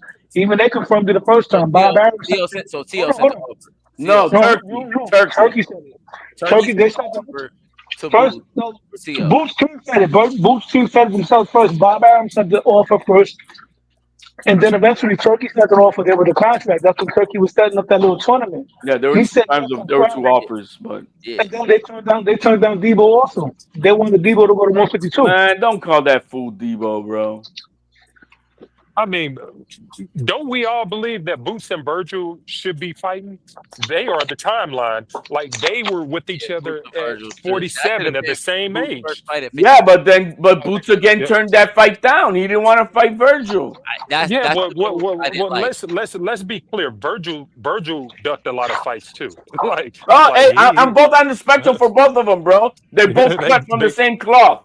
They're both cut from the same cloth, bro. You got a 27-year-old prospect with no championship and exciting fights. I give you, but where's the hardware at? Where's your legacy at? They both should be fighting each other. I can't believe boxing fans are not trying to pressure them to fight each other. That's what I'm saying, Alan. Boots had an opportunity to fight Bakum right now, and Ortiz had an opportunity to pressure WBC to leverage his interim into a fight with Fundora. What the fuck are these guys doing? True. That's all I'm saying. I don't understand. So when I say Tio wants to fight Boots, you got no, that motherfucker has called out the two top #1 guys at each of his divisions, and he wanted to do it again. Whether to win, lose, or draw, get his ass beat, get retired. That's what that motherfucker wanted to do, and I know that's what his heart is all about. But your man Boots ain't about that life. He ain't about that life, and neither is Virgil. People I just forget he don't also called understand out Bud Crawford as well. He called people. He tried. how He does called out Bud how does also, and I well believe it. help me understand how Boots could use his propaganda machine through the crybaby of YSM to call out Boots and then turn around and need tune-up fights to go into 154. That's crazy. How do you Man, allegedly call out Bud and want to fight Bud, but you need That, tune-ups to that, get in? that, that- You that's need crazy, tune-ups for man. Virgil. You need tune-ups for Virgil. Uh, Allegedly, you want to fight Bud. like 3-4 years ago when they kind of Get out of mentioned here. that, and I was hearing the Bud and Boots and they didn't want it, and that Boots probably, I mean, that Crawford. No, I believe. Look, with everything I'm seeing from Boots today and everything I'm seeing from Virgil today, these motherfuckers don't want these big fights. They want to cherry pick their way into getting the Mhm. easiest belt and then get that easy guaranteed paycheck money. That's what they're doing. But I mean, but in fairness to Virgil at 54, he did fight Boychuk. He did fight Madrimov. Bochuk Those are is a good fights. bum. Bochuk Hang is a on. Call him bum. what you call him what you want, but Boots haven't fought anybody. Yeah, but Bochuk is not a name, bro. The only thing is that Virgil made him look like a fucking god of war in there because that's what he does with all these fucking Who? fucking Who? fighters. Virgil. But but I wish Boots had a Boychuk on his resume. Well, Yo, then real all he quick. has to do is go to war with Limas, and that's it. Oh shit, Limas is a much better than we thought because we never seen Limas before. Same thing Real with quick. Let me ask Bochuk. Marco something. Marco, did you see the Clarissa Shields movie? Nah, I didn't. Did you? What? It was it was a fucking very good movie, believe it or not. It was a good. I seen I it twice. believe it. It was. I liked it better than the Vinny Pazienza movie. Yo, ADD, bro. How the fuck do we jump into from Boots all the way to Clarissa? Yeah, I don't know where they What go. the fuck was that? Okay, you guys going off the rail for a second. Oh yeah, I got a good question. A good question for everybody on the panel, one at a time. Let me get Floyd's 5 best wins. I'm not talking about performances. Oh man, I'm not going through that again. I'm not doing that. nah, Yeah. I got time for Yeah, that. I'm Floyd's not 5 doing that. best wins.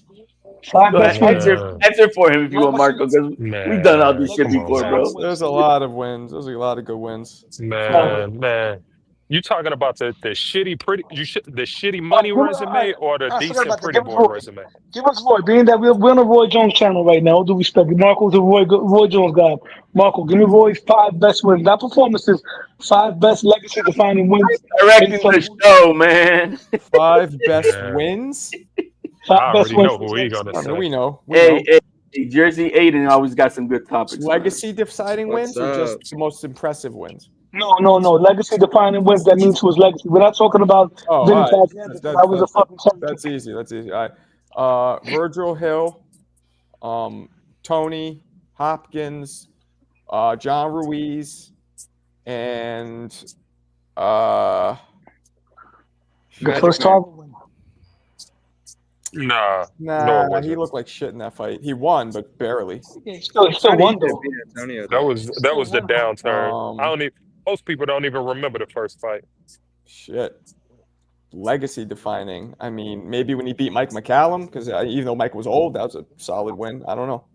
I got one for HLD. HLD was Tio's 5 best wins. I like how do you- Pina hold on, Colada hold on, ice hold on 1 cream. I second. like Rocky Road. Hey, Chidel, hold on 1 second. Marco, how do you not mention Montel Griffin, the return fight? I forgot about that. That's the 5th one because I forgot. That's why. Good job. That's it. I forgot about that one. That's right. That's a good one right there. That's it. That shit was wicked. Now, Fuck is the Montel? thing with Boots, right?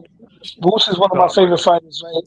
But for me, this is his last pass. After this dude Saturday, there's no more passes, bro. He got to fight. He got to face the top guys. I up heard there. the same shit before with Tank Davis. This is the Man, last fight that we're gonna give him a pass, you know. And that was like way before Pitbull Cruz and shit. This is the last time, man. Do you know Boots have 38 fights right now? 38 fights. He's what is he? 30 or 27, 28? 28. 28 with 38 fights with nobody on his resume. He's about to break Mayweather's record without snipping he's his definitely- nut. Nah, Lipinets was good at the time. Nah. We're not gonna do that. Lipinets was okay. What? He was okay at the time. At the time, that's Marco's countryman. No. He was okay at the time. The finesse was okay at the time. He was decent. Damn, 30. He What? got 38 fights.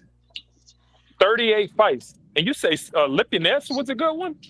He Wasn't was he decent coming up in weight? at the time. Wasn't he coming up in weight or something? Wasn't he dead? He time, was on though. dead legs. All right, Lima at the time was a good fighter too. Lima had beat Rashidi Ellis. That was not a bad win. No, he did not beat Rashidi, but we'll give him that dub. You know, No, on paper, no, he won. He won that fight. He was knocking him all over that ring, to the post. What are you talking about? He almost knocked him out. Man, he had one good round, 2 good rounds maybe in the entire He, fight. he dropped him like 4 times in that fight, bro. He had him drunk all over that ring. He did not drop him 4 times. Rashidi got robbed. Whatever. Either way, that was a good win for Boots. Robbed. I think Teo does have 5 good wins though. Like I think you could name 5. Loma, Josh Taylor, Barbosa, Comey, and Sandor. Resume crazy. T.O. resume crazy. You guys forget that Nakatani. Sandor Martin. How do you mention Sandor when we all know he got? I would put Nakatani, who at the time was in his prime, was a badass motherfucker until Teo put him in the fucking hospital for 2 months after that fight. That guy was never the same after that. Never the same. He had to retire for almost 2 years. We got to stop adding people on resumes when you lose. If you lose, that don't count to your resume. What are you talking about? True. The Sandor Martin fight wasn't a robbery. A lot of people seem questionable, but I was there a lot. I only get Sandor. Even Teal's arch nemesis Bill Haney, when I talked to him, he said that dude was running for his life. I'm just gonna agree with Teo. Teo didn't think he won, so I'm agree with him.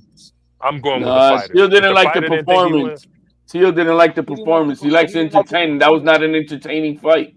Who wants to watch that fight again? That's not what Teo wants. Teo wants fights where you're like, man, I want to watch it again.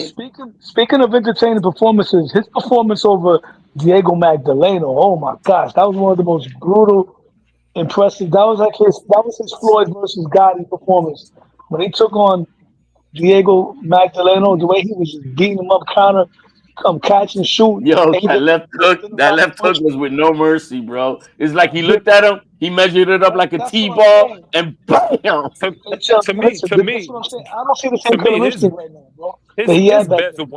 His best win to me by far is the Josh Taylor bout. I mean, he came out of the dead. Yeah, that was his best win. He came out of the graveyard to make win that fight. You got to remember, he didn't even. Yeah, he didn't even think he had it anymore. You know, he didn't even know he had a top fight left. You know, and I always respect and appreciate fighters who can come up, who can get off the ground and have a big win like that. So that to me is his best and most respectful win. There's a lot of issues in the background with that young man. These belts are not real. That's what I was saying earlier about different wrinkles to your legacy. Because whenever his career is over, when it's all said and done, he's gonna go down as someone that was able to bounce back from a loss. Because a lot of people they're not able to do that. He bounced back from a loss. He bounced back from a performance where he was questioning himself to win as an underdog where all the chips were down. If he would have lost that fight, Top Rank probably was gonna shelf him or cut him off. Yeah, I was wrapped. You can't shelf a champion though. Not shelf him, but he probably got cut off. Regan got shelf. You got mandatories no matter what. He would have got cut off. Bottom line. If they wasn't going to back him like that no more. And when I see the documentary, we heard that about Turkey, and we see the pictures. You gotta talk beyond what you know about the business. I mean, do you think? Can we move on? Yo, I said it like over there. Like what? It's been a half hour. I said, yo, why are we talking about it? He's not the topic. I mean, let's move on. He's the face of no topic. Monday Night Boxing talk, bro. Margo, listen. Why don't we talk about the fight of the weekend? Dave Allen versus Arslanbek Magladov. Oh man, that's gonna be a good fight. Sometimes you need two dudes who ain't that great to bang, but Dave Allen, I respect him. He's a banger. Real heavyweight. Quick, our buddy CJ just sent 3 more raffle tickets for these Marvin Hagler gloves. As you guys can see, these are from 1981.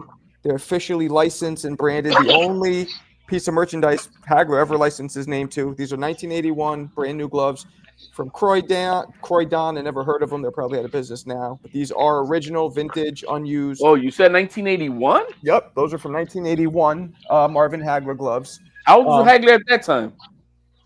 I don't know.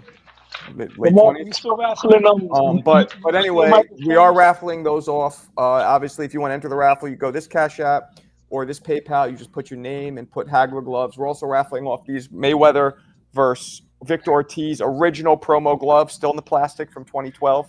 But anyway, if you want to do that, do it. CJ just put in 3 tickets for it. I will enter him as Damn, well. I didn't know there were 81s. Yeah, man. You should get down. So, gentlemen, everybody talk like they boxing fans. Are y'all watching that fight? Y'all watching the heavyweight fight this weekend? Probably. It's on the I'm zone. being Philly watching the Boots fight. I don't think we're to be honest with you, Jersey Bob. I think most of us, if not myself, we're the guy like we weren't looking forward to the fight, but then when it comes Saturday, if it's on, we'll we'll watch it. But it's not like we're looking forward to it. Yo, Marco, I'm going to the fight. It's gonna be. Say what? As Dan Raphael says, a slobber knocker. Them boys gonna be banging. Oh, okay. I'm gonna be at the Ennis fight on Saturday. At the Ennis You can watch on your phone. Oh, where'd you It's go? on the zone. Yeah, I'm gonna be at the Wells Fargo Arena to watch it over there. Oh, hey, that's this Saturday? What's no? This Saturday, it is this Saturday, bro. This Saturday. October what? October 11th. Yeah, Boost is And also, you got tickets? Really? I didn't get it. I'm gonna buy it over there, right at the box office. I get it without taxes. Why don't you just do it now? It's not gonna be sold out. I'm gonna do it over there, bro. I'm gonna take the road trip over there early, spend the day out there. This guy from Jersey is also fighting on the card, man. Khalil Cole. All right, let's check this out, guys. This is Yeah. brand new.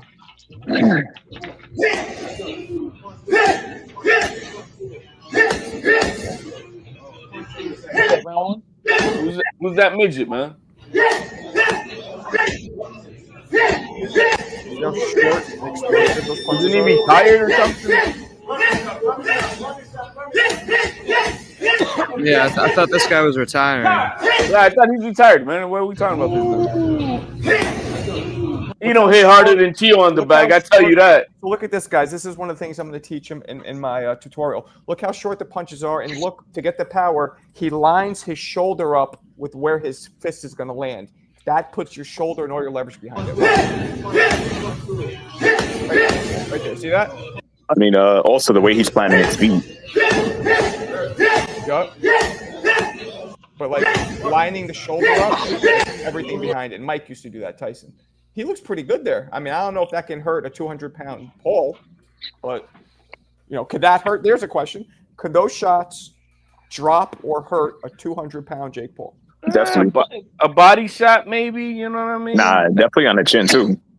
Nah, he ain't gonna knock out that chin. Nah, I've seen guys at like 147 welterweight spar guys and like 190, 200, and they get hurt. It happens. This is a 126-pounder dude, bro.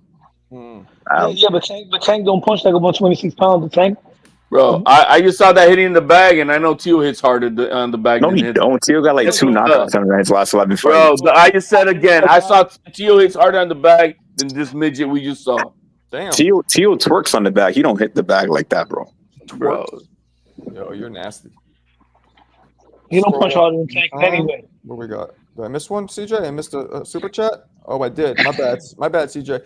Appreciate you. Extra crispy 5-piece. For the Marco and Mikhail's Corner Fund. Are you the man?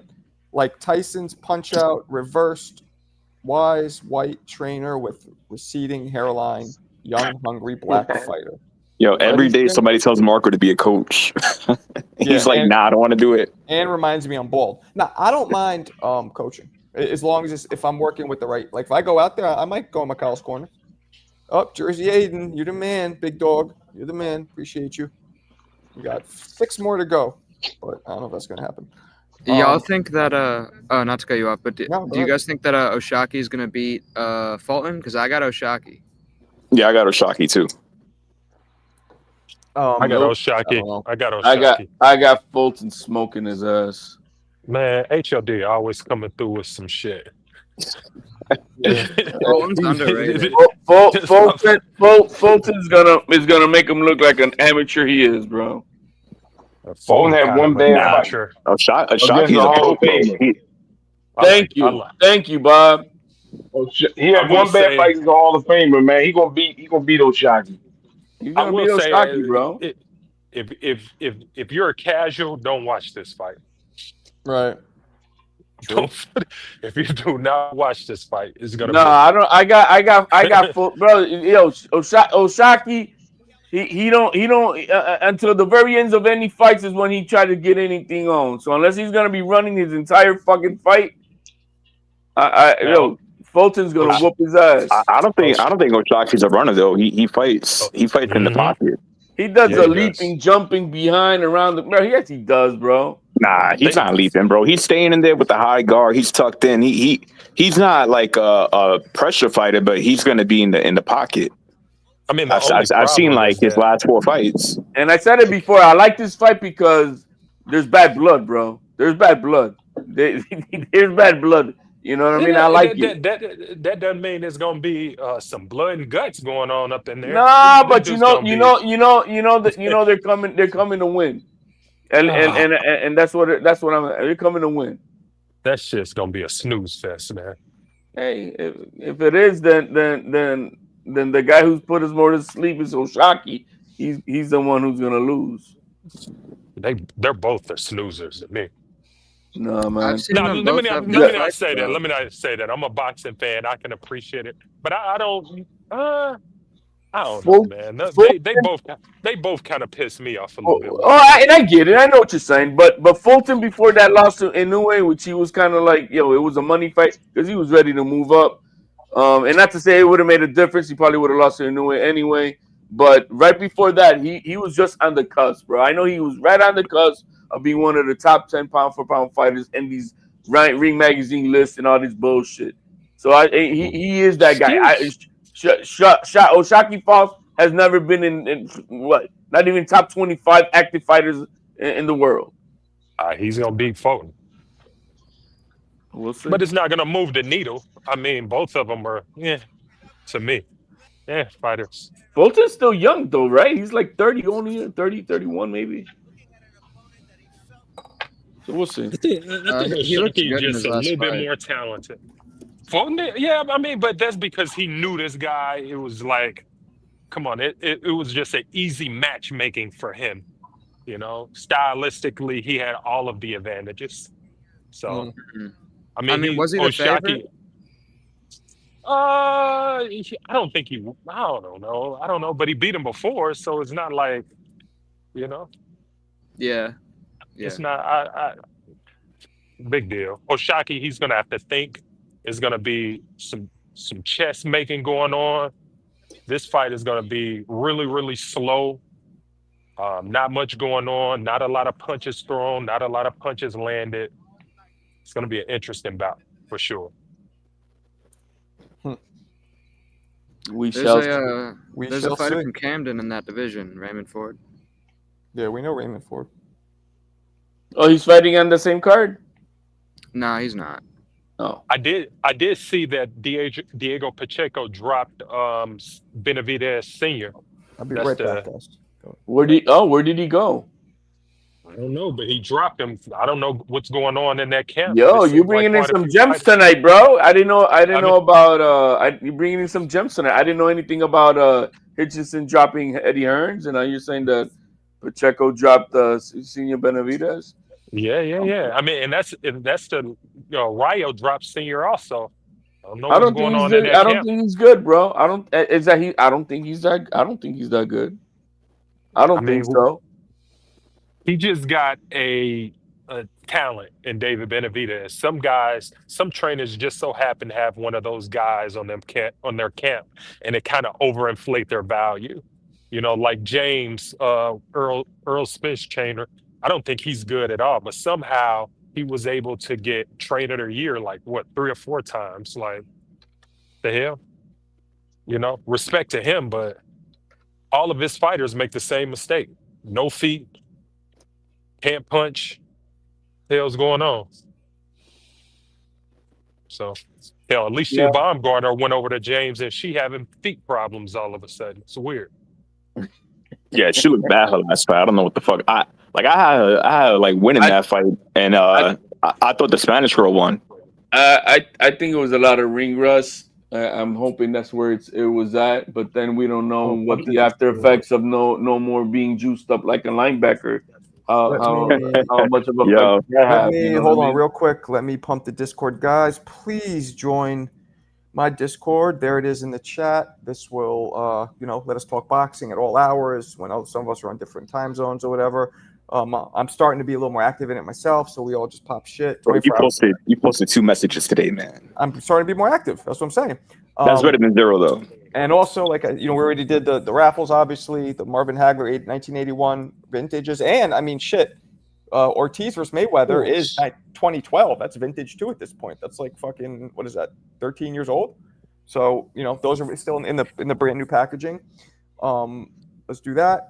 And, yeah, man. When are those going up for raffle? You don't have a date yet, right? I would imagine you're waiting. Which one are you into? You're into the Hagler ones? Yeah, if anything. Yeah, so I go by getting enough to where it's going to at least cover, what I could sell them for. So right now, we probably need around 15 or 20 more entries, and we're good to go. Yo, Marco, Rob the Barbarian asks, Prime Chocolatito versus Bam, who wins? Prime Chocolatito versus Bam. Well, see, that's the problem. We're looking at somebody who has a full career that we've seen and analyzed against somebody who's still active and still pretty young. So it's hard. I got Chocolatito. Aiden, where you at, man? You in a park? Yeah, I can't go against. I can't go against the legend. Yeah, I'm in a park. Are you in a park? Where are you? Yes. What? Yes, I'm in a park. In Jersey? In Jersey, man. Yes. Fuck it. This dude. I'm gonna take Bam, man. I'm gonna take Bam. I think, man, that's a really good bro. one. I like that. I got Chocolatito, but I got him for now. But if Bam keeps on, rising up in the ranks, I think it'll be a little closer because Bam does have those dimensions that you really don't see in those weight classes. Like he's very, there's nobody in there right now. But there's nobody in his divisions that we can. Chocolatito, bro. Chocolatito's #1 pound for pound in the world. He fought all of those motherfuckers. His reign was so long, man. I felt like he had over a decade or something. He had wasn't he all knockouts at one point for what was he, 115 pounder? What did he weigh? 112, 115. Chocolatito. But you know what, man? All respect. But if you're an A fighter, Top Rank is going to get you a #1 pound for pound ranking, man. Is that how Bud got it? Is that how Bud got it? Is that how Bud got it? So Chocolatito, come on, is that how Bud got it? Went maybe, but he proved himself. Chocolatito did it. He was 46-0 until his first loss. I was hating on the Mexicans, bro. Nah, man. The Latinos, bro. How the hell Chocolatito? How did he get it in the same era when Mayweather was in it? Wow, he started. Get the hell up out of here. Mayweather was trash, bro. That's why. Man, you got Mayweather and Andre Ward in the same era. Chocolatito went from 108 to 104 to 108 to 104 to 108 to 112 to 114. Yeah, he was cleaning up, bro. He was. He cleaned everything up, bro. I ain't putting these. If you got the same weight of a teenager, I'm not putting you in no damn pound. Hey, man. I mean, you got to go in the ring to see how really a teenager they hit because those guys are no joke. You ever heard of Ricardo Finito Lopez, Alan? Oh, Ricardo Lopez. No, I'm asking Alan. You have, so you don't put him in the top. That doesn't work for you. Nah. Ricardo Lopez is in my top 5 Mexicans, even though he could be top 10. But I personally really enjoyed his career. Ricardo Lopez can arguably be top 10 greatest of all time. 51-0. How do you argue against that?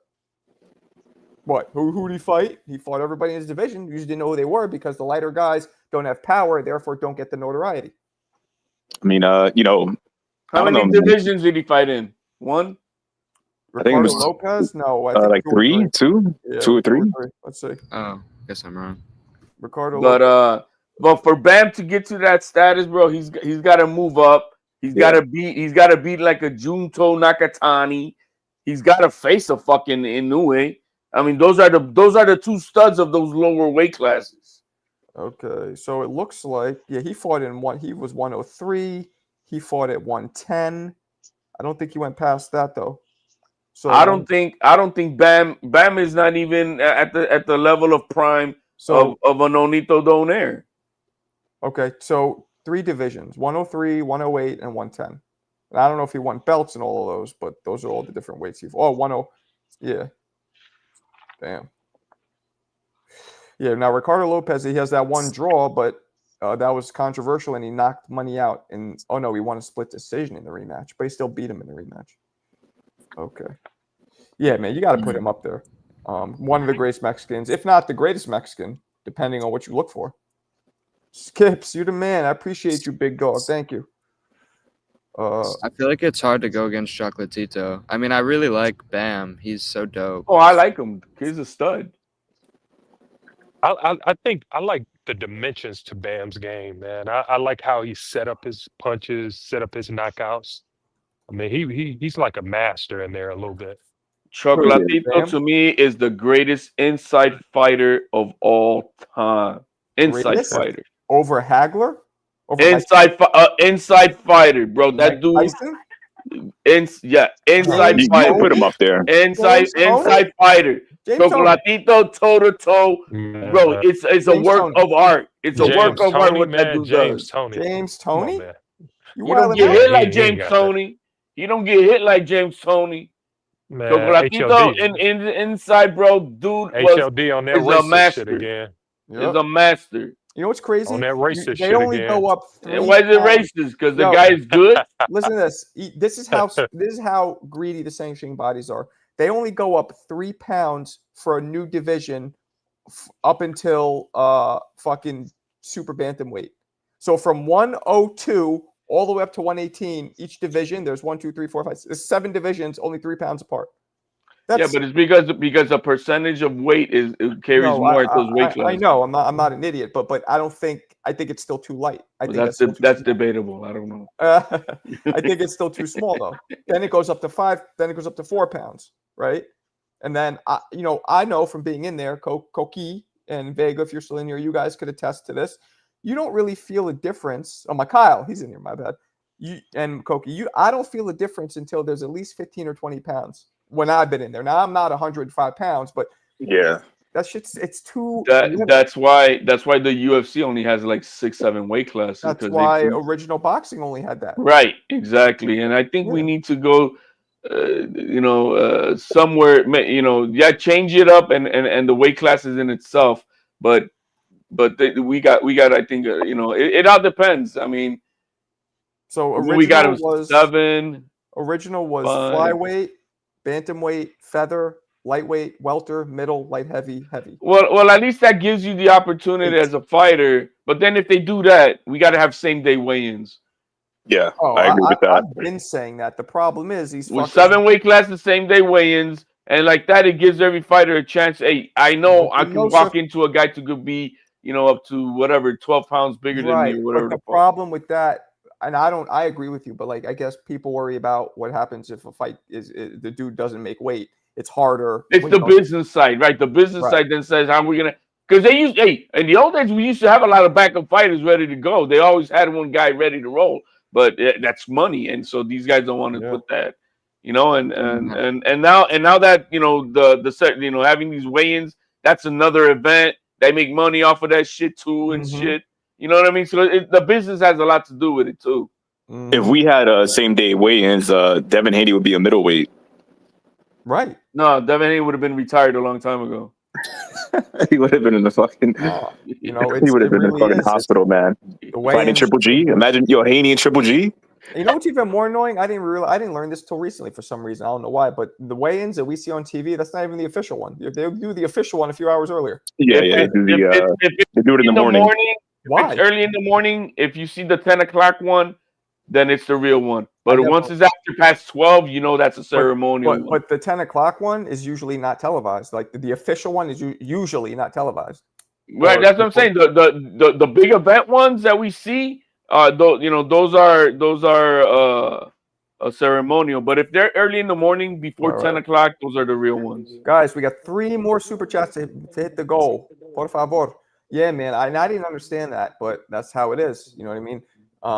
Weigh-ins are dope. Like those of you who've been to boxing events, because the week of an event you have. And you know why they do that, though, right? Well, hold on. Like, tell me after this. The week of an event, you have a face-off, then you have a final presser, and then you have the weigh-in. And for some reason, the weigh-in is always the most pop-in, draws the most fighters, the most celebrities. I don't know why, but yeah, why do they do that? Tell us. Because what it does is it helps people make a better informed bet when they see a guy live on the weigh-ins, when they see how sucked and dry he is. So it's about the money, the betting. It always is. Okay, CJ, appreciate you, my brother. You hit me with the cinco. Ask the panel if the Lufa League will clean up boxing. They could potentially institute their own rules, like we've been discussing. What's a Lufa League? He's kind of Zuffa boxing. Oh, Zuffa. Yeah. Joaquin, Zuffa. my man, Joaquin, appreciate you. Support, G. All right, we never seen what you look like. There he is. Handsome brother. Good for you. Appreciate you. Thank you, sir. All right, we need one more, and we'll hit the goal. Yeah, I think everybody's so misinformed about this whole UBO thing. All they're doing is allowing another sanction for a team or a company to make their own shit. That's all they're doing. The fighters will have a choice. Either you want to be an independent contractor fighter, go ahead, keep on doing what you're doing. If you want to join that league, then you could do that too. But that's all it's doing is just because the current rules do not allow for that. And so for this, then you could sign for a company like Zuffa. That's all it is. JL, you goofy British bloke. Why get rid of lightweights of all the weight? Why? You think they should just be 126 and up to fucking welter? That's a 21-pound jump. It's a little much, no? Yeah, bro. Nah, you got to give the lightweight some love, man. HOD, in wrestling, those little squirmy 98-pound motherfuckers be crazy. 5 pounds. It makes a difference. It really does. And unless you're a stud, you're gonna get swallowed up because when you got 2 skillful guys and it could be just a 5-pound difference, one guy's gonna be a lot stronger. Appreciate you, Dwayne. We hit it because of you. Is Bob still in here? Hey. Bob bounced too. Jesus. Shit, Lucha Libre was the most entertaining part of WCW when they had it on the 90s. Yeah. Could you guys clarify for me? What's that? What's up? What's up, Papa? So I thought it required like an act of Congress. What does? I mean, to change It does. the law, right? We got Yeah. the Ali Boxing Act. What's up? Yeah, so what it's gonna have to take is got to first pass Congress, and then going through the first house, and then it's gonna go to the Senate. And then Hopefully that shit don't pass. Jersey it's gonna pass. It's gonna pass. Jersey Bob heard me. Jersey. Yeah, don't Heard pass that shit.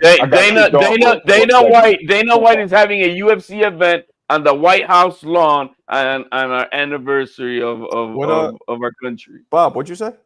What? Yeah, get that. All right, Yeah, got you didn't kicked know out that for a either? second. Hold on, say it again, Bob. What'd you say? Now my internet got messed up. I got kicked out. I'm I back. was like, "Where's Jersey Bob?" Then you appear like Beetlejuice. Yeah. Hey, Aiden, you're back in school, right? How's it going? Good. It's pretty good. This is my last semester, and then I'm probably gonna move out of Jersey. So Where you going? yeah, I'm not certain yet. Probably Colorado though. What do you Yes, want to sir. do for work? Damn, that's a big ass. Smoke round. weed and grow weed, Colorado. That's a lot of money, though. They're making money over there. Let him answer. Like- What do you want to do for work? It's like a government-funded program in it's like conservation. Cool. Okay. I don't wanna be, Conservation. I don't really know what that means, but sounds Yeah, good. it's like Hey man, like trail maintenance, like trail restoration, historical site restoration, stuff like that. I Last thought Trump was question. getting rid of all that stuff. Last question is, why is Vega look and act so gay? Oh, Yo, he my cut bad. my job last summer, so Okay. Yeah, I was being serious. Yeah, he cutting all that stuff. Okay. So I want to do this.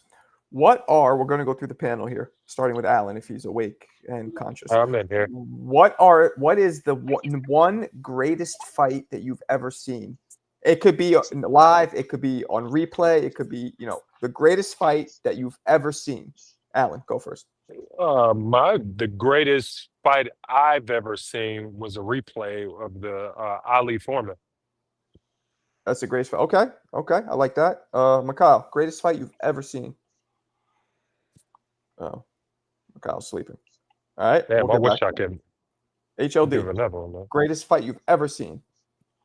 Some fucking Latin. Damn, bro. Hispanic. And you guys in the chat could put it into.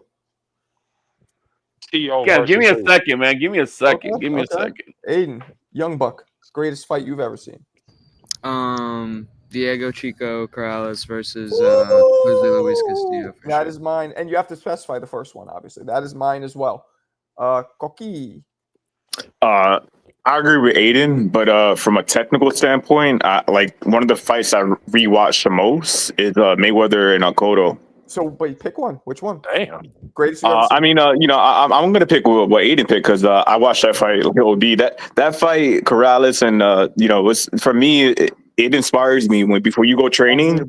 Unbelievable. It brings a fire in me. I don't know what.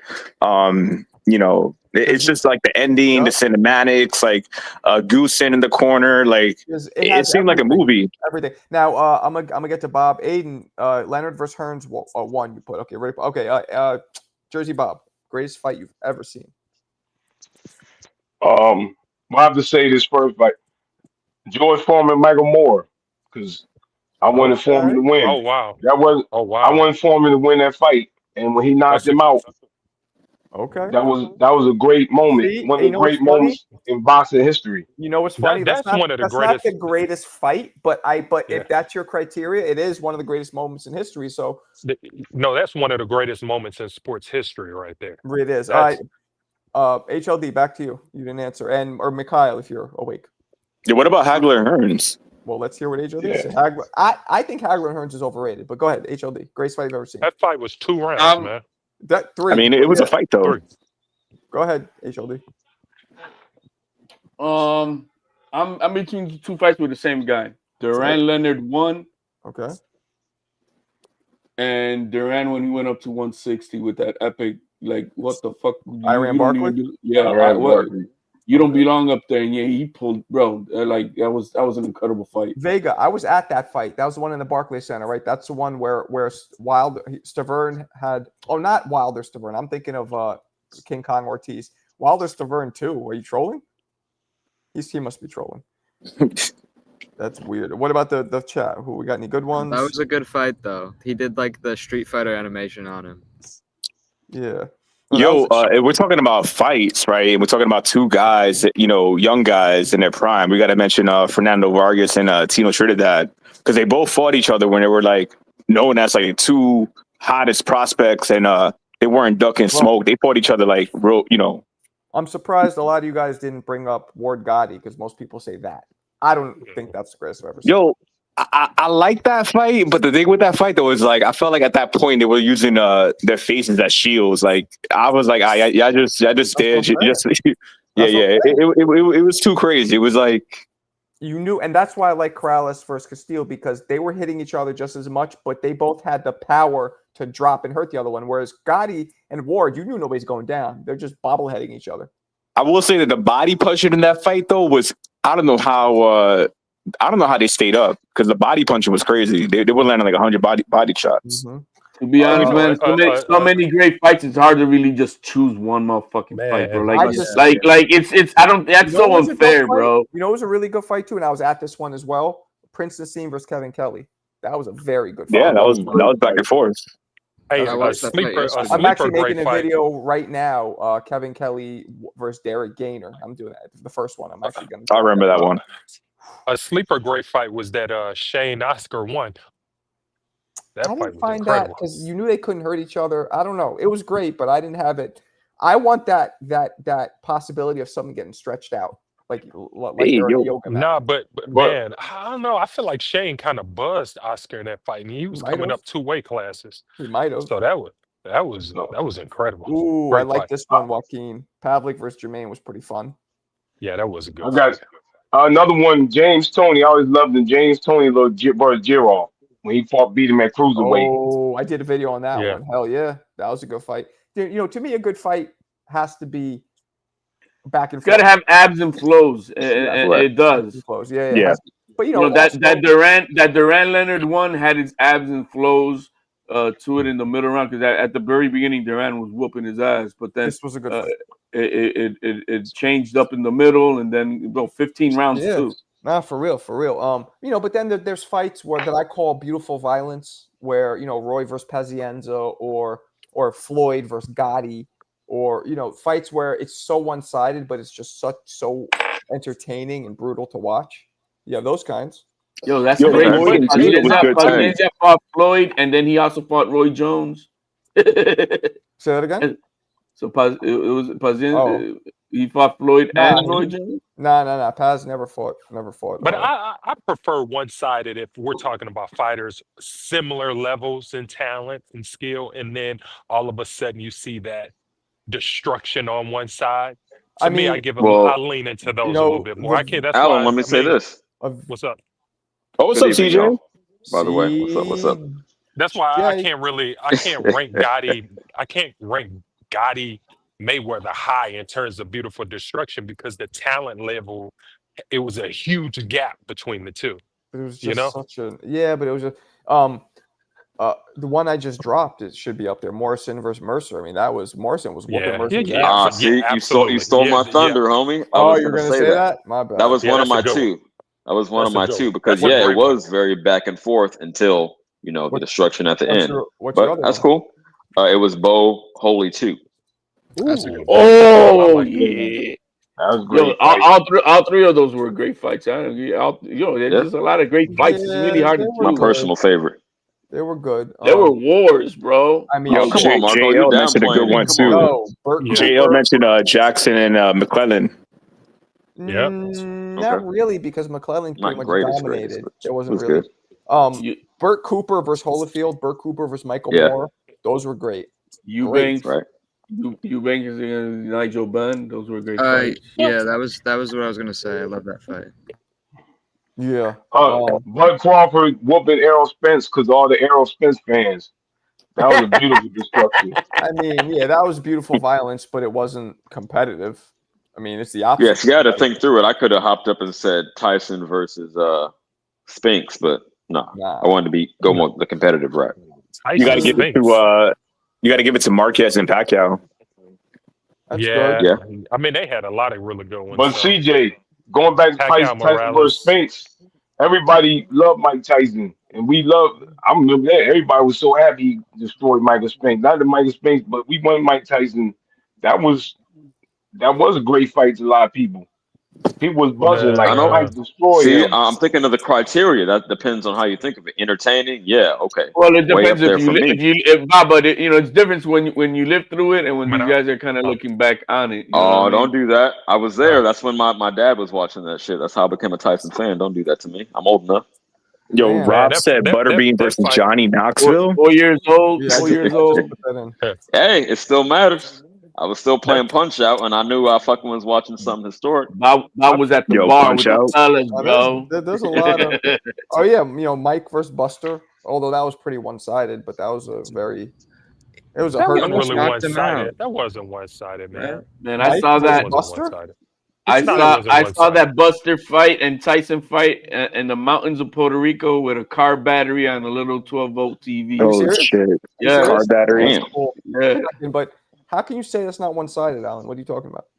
Because dropped him. Buster Douglas, Buster went down, man. He got a lone count too. No, it wasn't one-sided. One punch that. Wait, what? What you mean? He landed one punch. He was getting his ass whooped. Besides that one punch. And he got a lone count. I mean, the dude was out. He was down for one. Play the video. Buster did, but okay. Buster by the way, Alan, Mike got an even longer count, and he still couldn't beat it. That's the only thing that defeats that argument. I had to go back and look. Buster got Tyson. He got a Tyson Fury count. I'll play the video. Buster was coherent. You got to understand that the count doesn't mean 10 seconds, guys. And the count. That's the ref's count. We just learned that a couple years ago. Yeah, you got to base what you're going to do. What were you doing while you was watching the Buster Douglas Tyson fight? What else was you watching? The dunk contest, baby. Yeah, we was watching the dunk contest. Dominique. We was flipping the channel. Yup. Oh yeah. TNT to HBO. Yeah, I couldn't. We couldn't afford to flip no How channels. can you over guys there. say that? How can anybody say that wasn't one-sided? Buster was whooping his ass. Yeah, bro, it was a beautiful job. Tim. What you It mean? was- It took him a long time to get him out of there. That doesn't indicate that it's one-sided. What?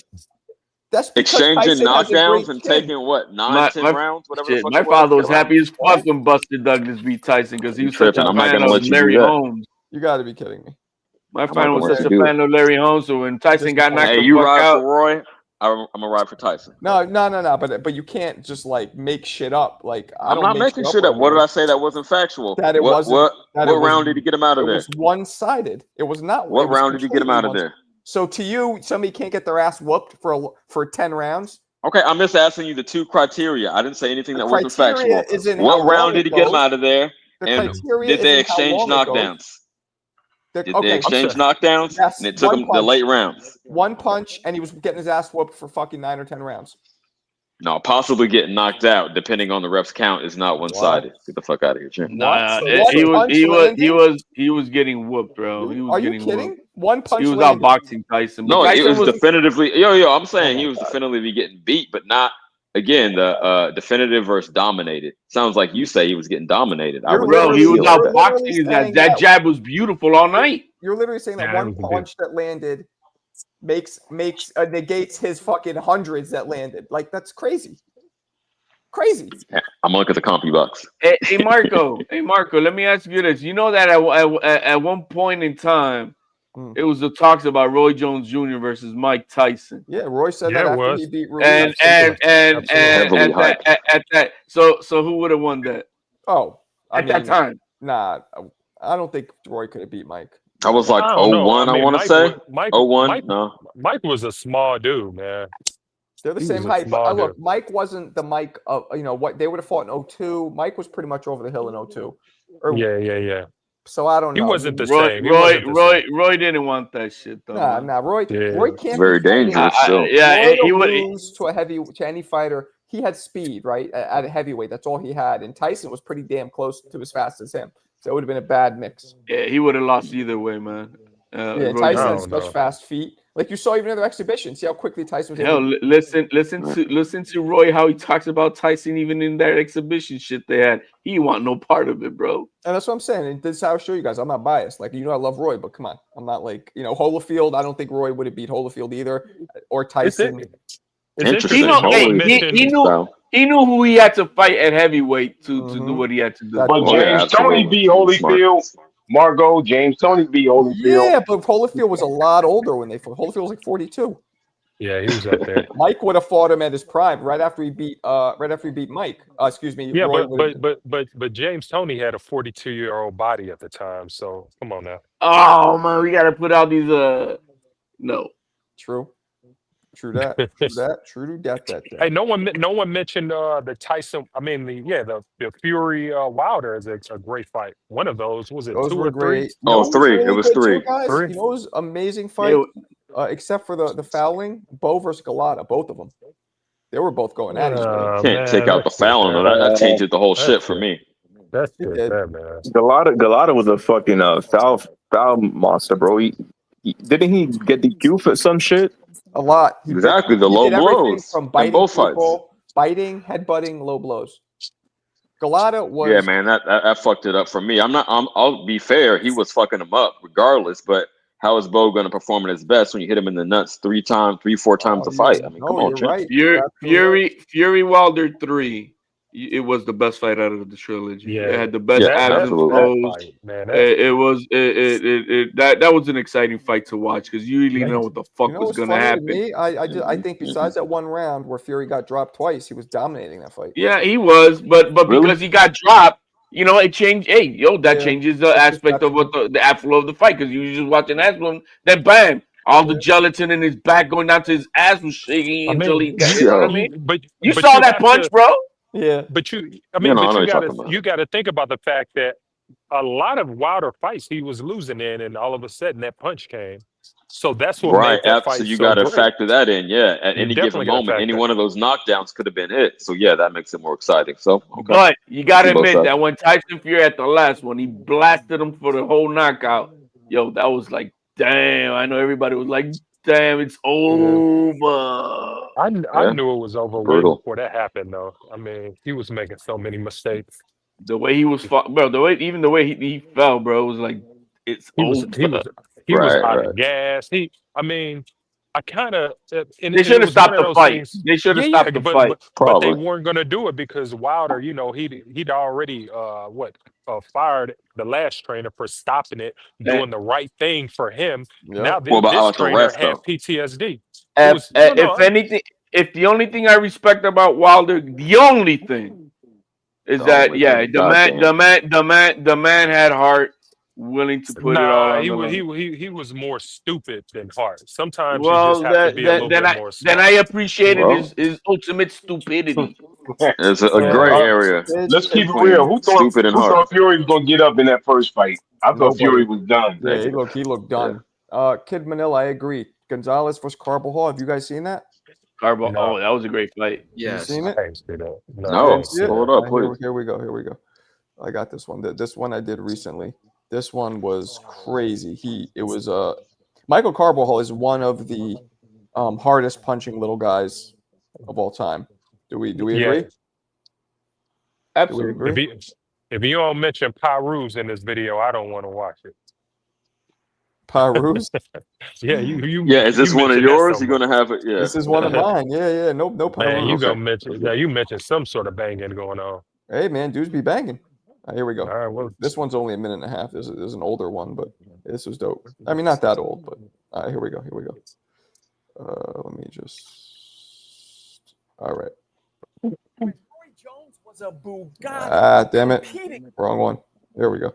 the hardest hitting little man ever, under 110 pounds, Michael Carbajal. 1993. Humberto Gonzalez starts peppering Carbajal's ribs like Gordon Ramsay. Humberto then bait and switches like a Honda dealer, suddenly flipping into the southpaw stance and firing buckshots that blast Michael out the sky like a shattered clay disc. Carbajal gets up and jumps into that phone booth like Clark Kent, blasting Humberto with short, snappy grenades that reboot him like Windows 95. The two men then start exchanging more bricks than an Alpo Martinez trip down south. Michael starts tapping Gonzalez up like a maple tree, but in round 4, the relentless Mexican native nails Carbajal, hanging him over the ropes like wet pants drying on a clothesline. This is achieved with the bounce pass from momentum. Humberto propels forward, landing a shot that connects right as Carbajal himself is accelerating forward. This quadruples the impact, creating planetary force. He rises, but Gonzalez is in hot pursuit,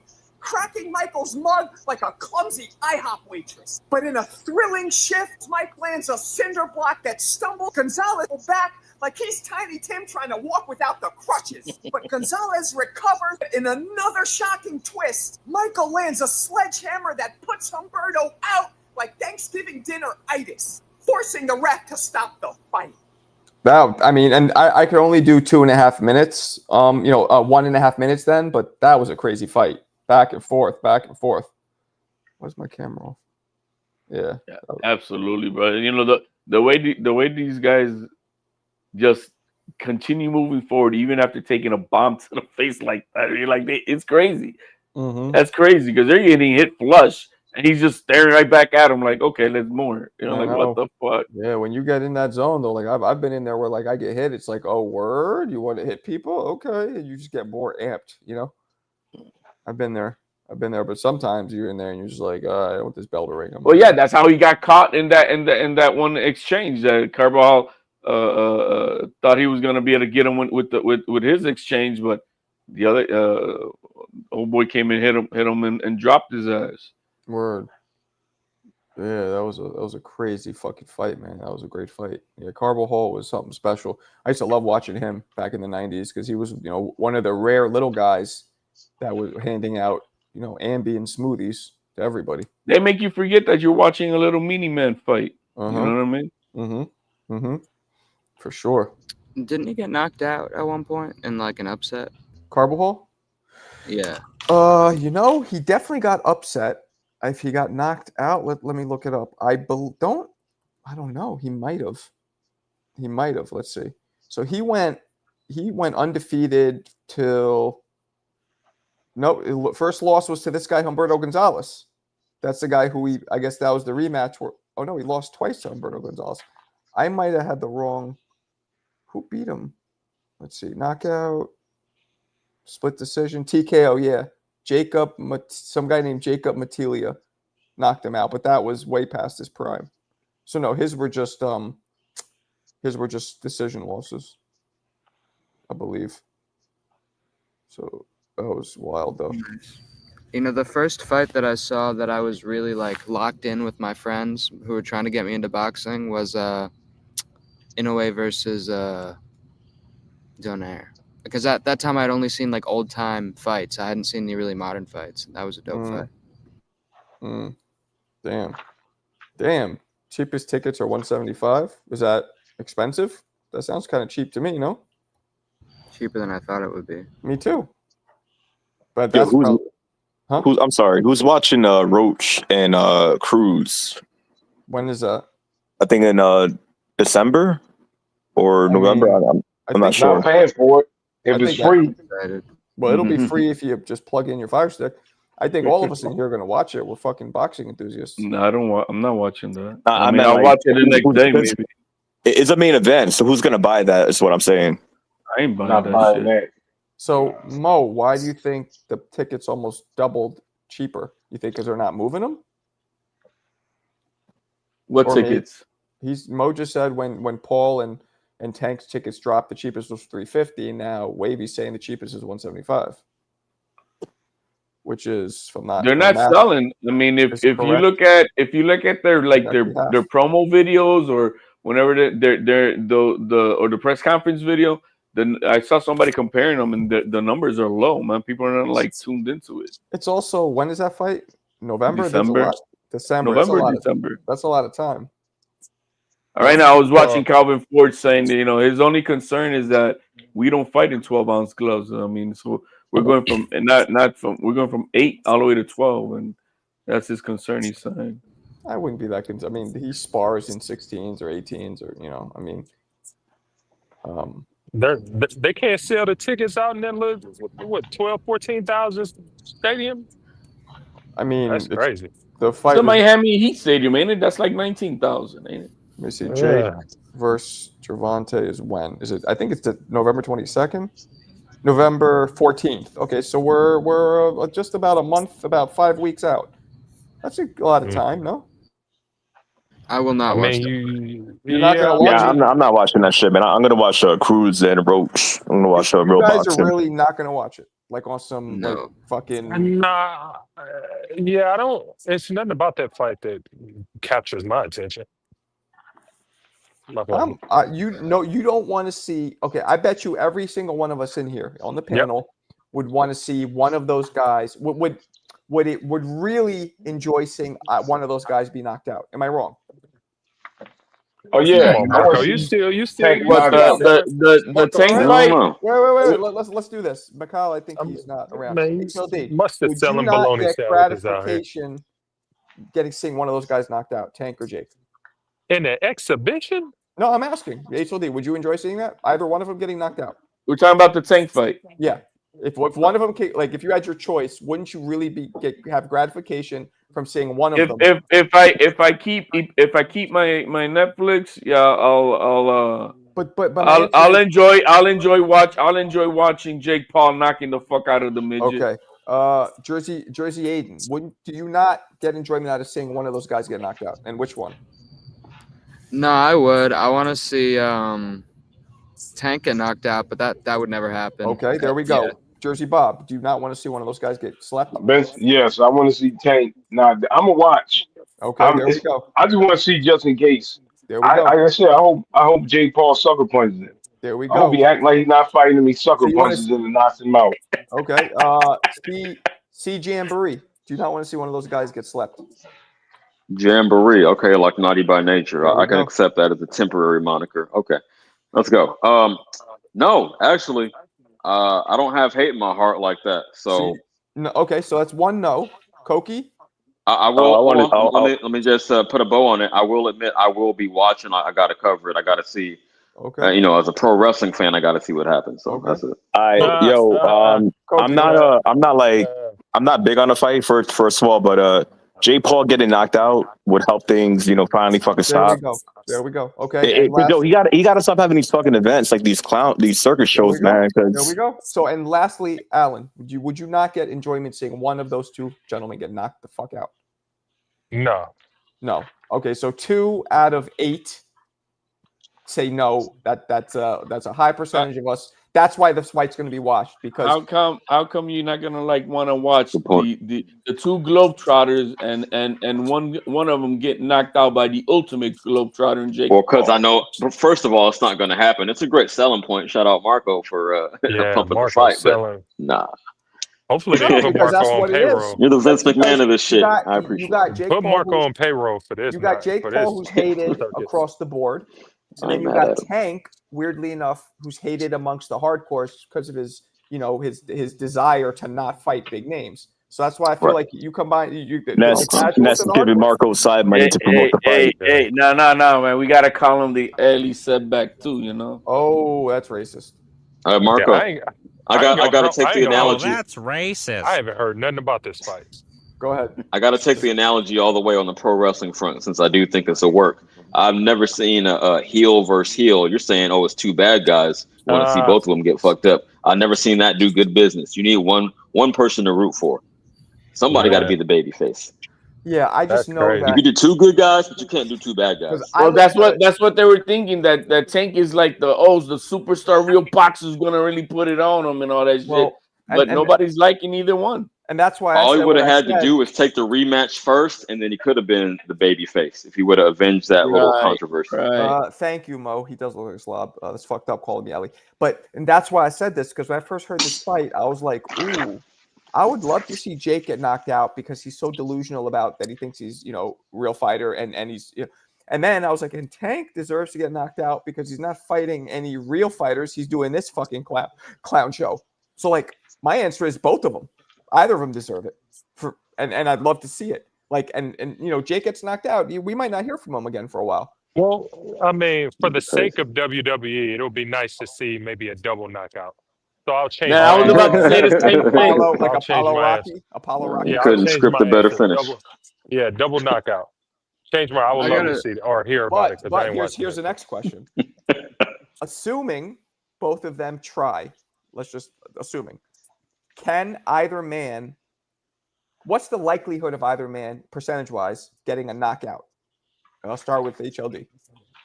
I think the bigger man has got the bigger percentage. Whatever the fuck that is, he's got the better percentage. So you don't care that Tank has more experience? He's a hard hitter? No. Okay. So what are the odds you think a knockout would happen if these guys actually go for it? Oh, if they actually go for it, we're gonna see a little midget man flying out the ring. So you think he gets knocked out for sure if they go for it? Yes. All right, Aiden? If they go for it. I think if they were actually trying, it's a higher chance that Tank gets the knockout. What percentage you give them? Like you 50, 20? I mean, I don't know. I'm not like in gyms and stuff. I don't know. Like yes, 15 minutes. Okay. Jersey Bob, if they go for it, what's the possibility? What are the chances realistically that one of them gets dropped? Nah. I think Jake Paul got the chance, but I mean, I think it's like a 20% chance. So very low. Okay. No. All right. C Jamboree. What's the percentage here? Let's go. You know, I'm skeptical, even if it was a shoot, even if it was a real try, fight. no, they're going for it. I understand. Even I'm giving that, I'm granting you that, but I would still say Jake 30, Tank 15, just because of the size. So you're giving Jake a higher chance. Okay. Koki. Yeah. Same question. Yo, because of 12-ounce gloves, you know, I'm not too big on like knockouts from that. So I think 25%. For who though? Who would you think? 25% for Tank and 10% for Paul. Okay, so you're keeping it low. Alan Day. I think because it is bigger gloves, Jake Paul has a bigger advantage. Nah. I mean, Jake Paul is not a. He don't got punch placement to that level. I don't think he's gonna be even with the size. He's not gonna. Okay. He's not gonna catch Tank. I'm telling you, it's gonna be hard for Jake. Tank is very fast, but okay, let Alan answer. Go ahead. Well, so for me, I respect the sport, and I believe that in comparison, this is like UFC versus boxing. Like Jake Paul isn't a boxer; he is an entertainer. Tank is a boxer, so it should be a higher percentage. I would say maybe 40% chance. Tank. 40% chance Tank. Okay. Okay. Mhm. CT's finest. Did you hear the question? No. I just came on to shit on the question. I don't want to Question answer is, it. assuming Absolutely. That was my oh, initial you thought, came but on I to didn't shit want on the to. question? Is that what you said? I know the question. I just came on to shit on the question, and I'm ahead. not going to answer the question because the fight is a bullshit. So I just not going to answer it. But it's But Well, it's see, a the it's a people inside the scenario. wrestling business already know. It's a fictional scenario. What if they do? Just say to yourself, they do both try to knock each other out. What are the chances it happens? it's not going to. Steel cage will come down from the roof, and it will be a Hell in a Cell match. Yep, All I might right. run up in Nah, there with a chair. Sheldon, You hold never on. know. I Let might buy my me ticket. get Sheldon. Yeah. Let me get Sheldon. What do you think? What's the question? Oh Lord. Oh man.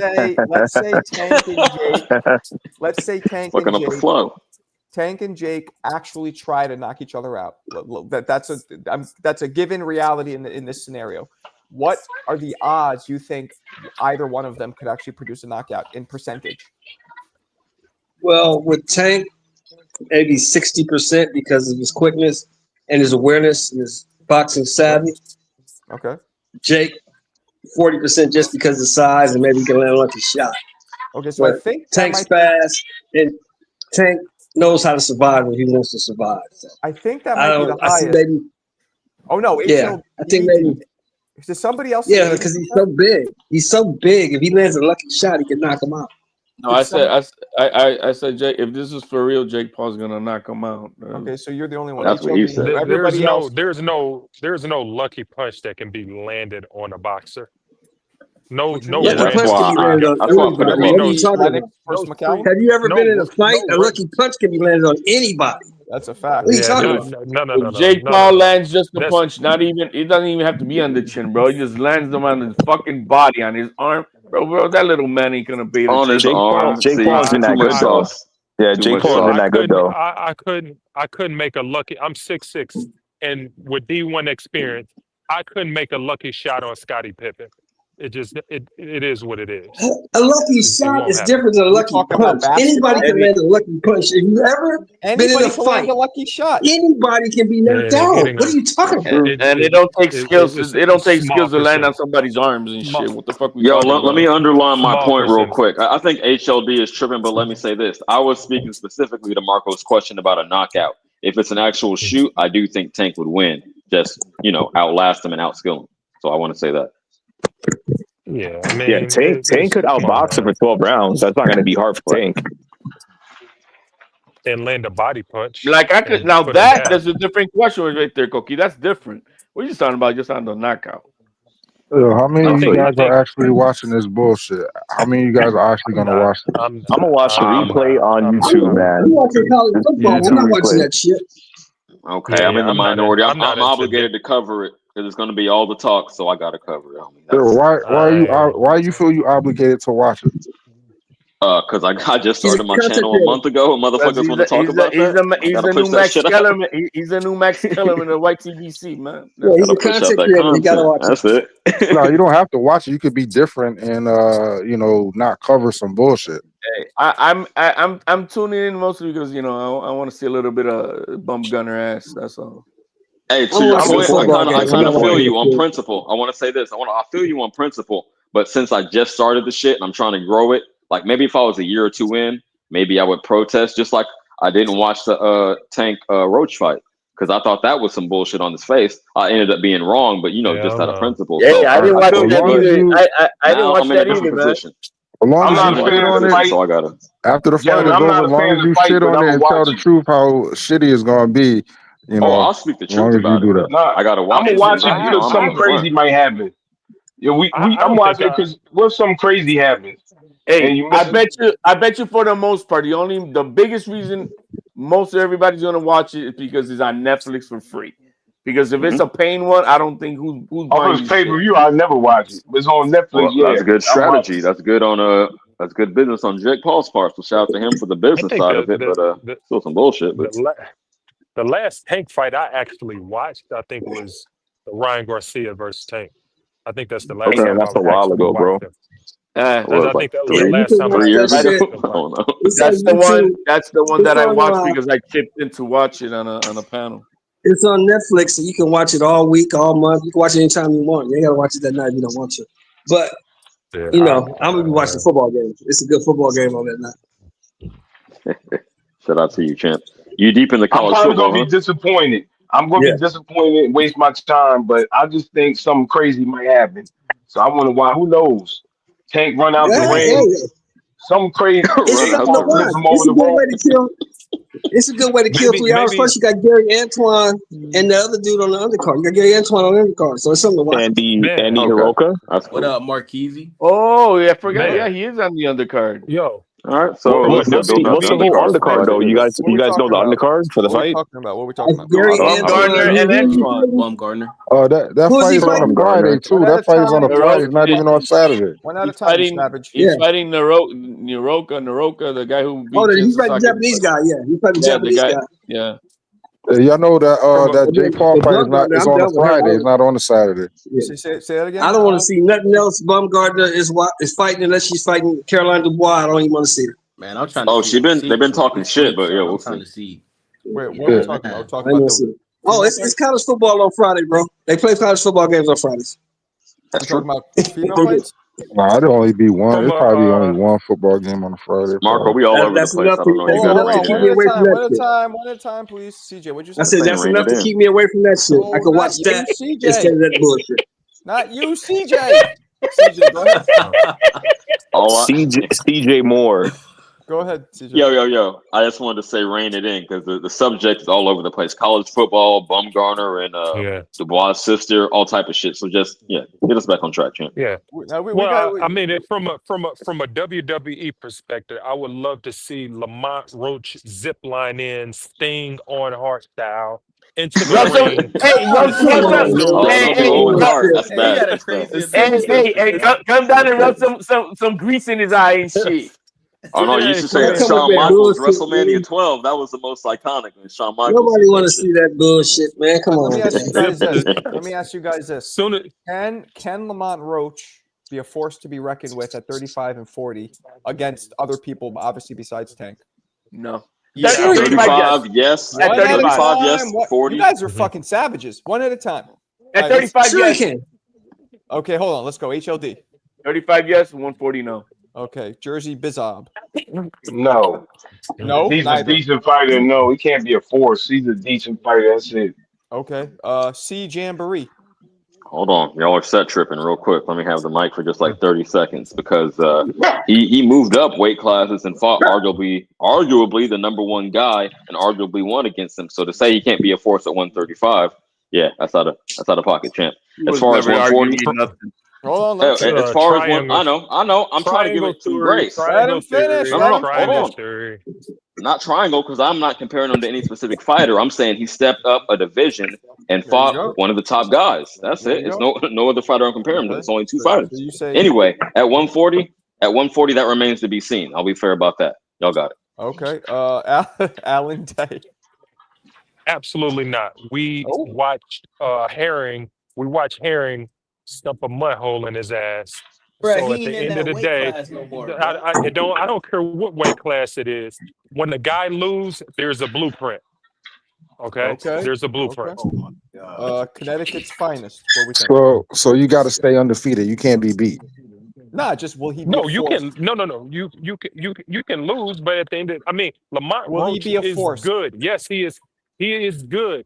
But no, he's not going to be a force. I see several guys who could beat him, especially at 140. Okay, so now CT, what you think? Force? No, I don't think he'd be force, but he could be competitive. So he got less force than a Jedi. I got you, Shelton. Bro, that would be so cap. He's gonna be competitive at 35 and competitive at 40. Them dudes ain't that great. Okay, so you think yes, and He's not Shakur. Oh, my bad. Last but not least, the man with the waves. 135 for sure, man. Because he did something to Tank that nobody else could do. He made him take a knee. He looked stronger. He looked bigger than Tank.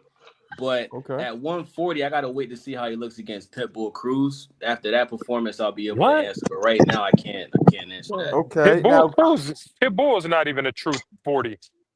That's going to be the easiest fight of Lamont Roach's career. Damn. Word? Well, they both did good against Tank. So And this is I how think crazy boxing is, right? I wouldn't be surprised if Pitbull knocks him out. That's what I'm saying. I agree with Mark on that. You never know. That's nuts. Yo, with Cruz though, like styles make fights, and I know Cruz is not perfect, but he does have a style to put that pressure on Roach that Tank couldn't do. I bet you that's what PBC's hoping, that Pitbull Cruz knocks out Roach and it kills all that buzz about Roach. They hoping, right? Yeah, I agree with that. I think that's why they made that match, because they don't want that rematch. Right. You got to have a certain type of style to keep Pitbull off you and have success against him. But there's a blueprint. But there's a blueprint. There's a blueprint to When the good last people. time we saw that? The thing is, like, Pitbull, well, here's the thing, though. How will Roach react against pressure? Tank wasn't given the kind of pressure in the sense that Pitbull does. Right. So how does Tank react to this dude in his fucking chest? But if Roach, I'll give you this, right? If Roach does figure Cruz out, it's over for Cruz, because Cruz doesn't know how to fight any other way. He's very... he doesn't. Exactly. You walked me right into what I was going to say. Who do you guys... Who just beat Cruz's ass? Giovanni and Rayo. Right. Yeah. Because he knocked out Rolly. We were like, oh shit, he's for real. And then Yeah, I wanted to pose the question: who do you guys think has a higher ring IQ? You're talking about him being able to figure Pitbull out. Do you think he has a higher ring IQ than? Roach. Roach has got the better IQ. Between Roach and who? Pitbull? Yeah. Oh, yeah, Roach.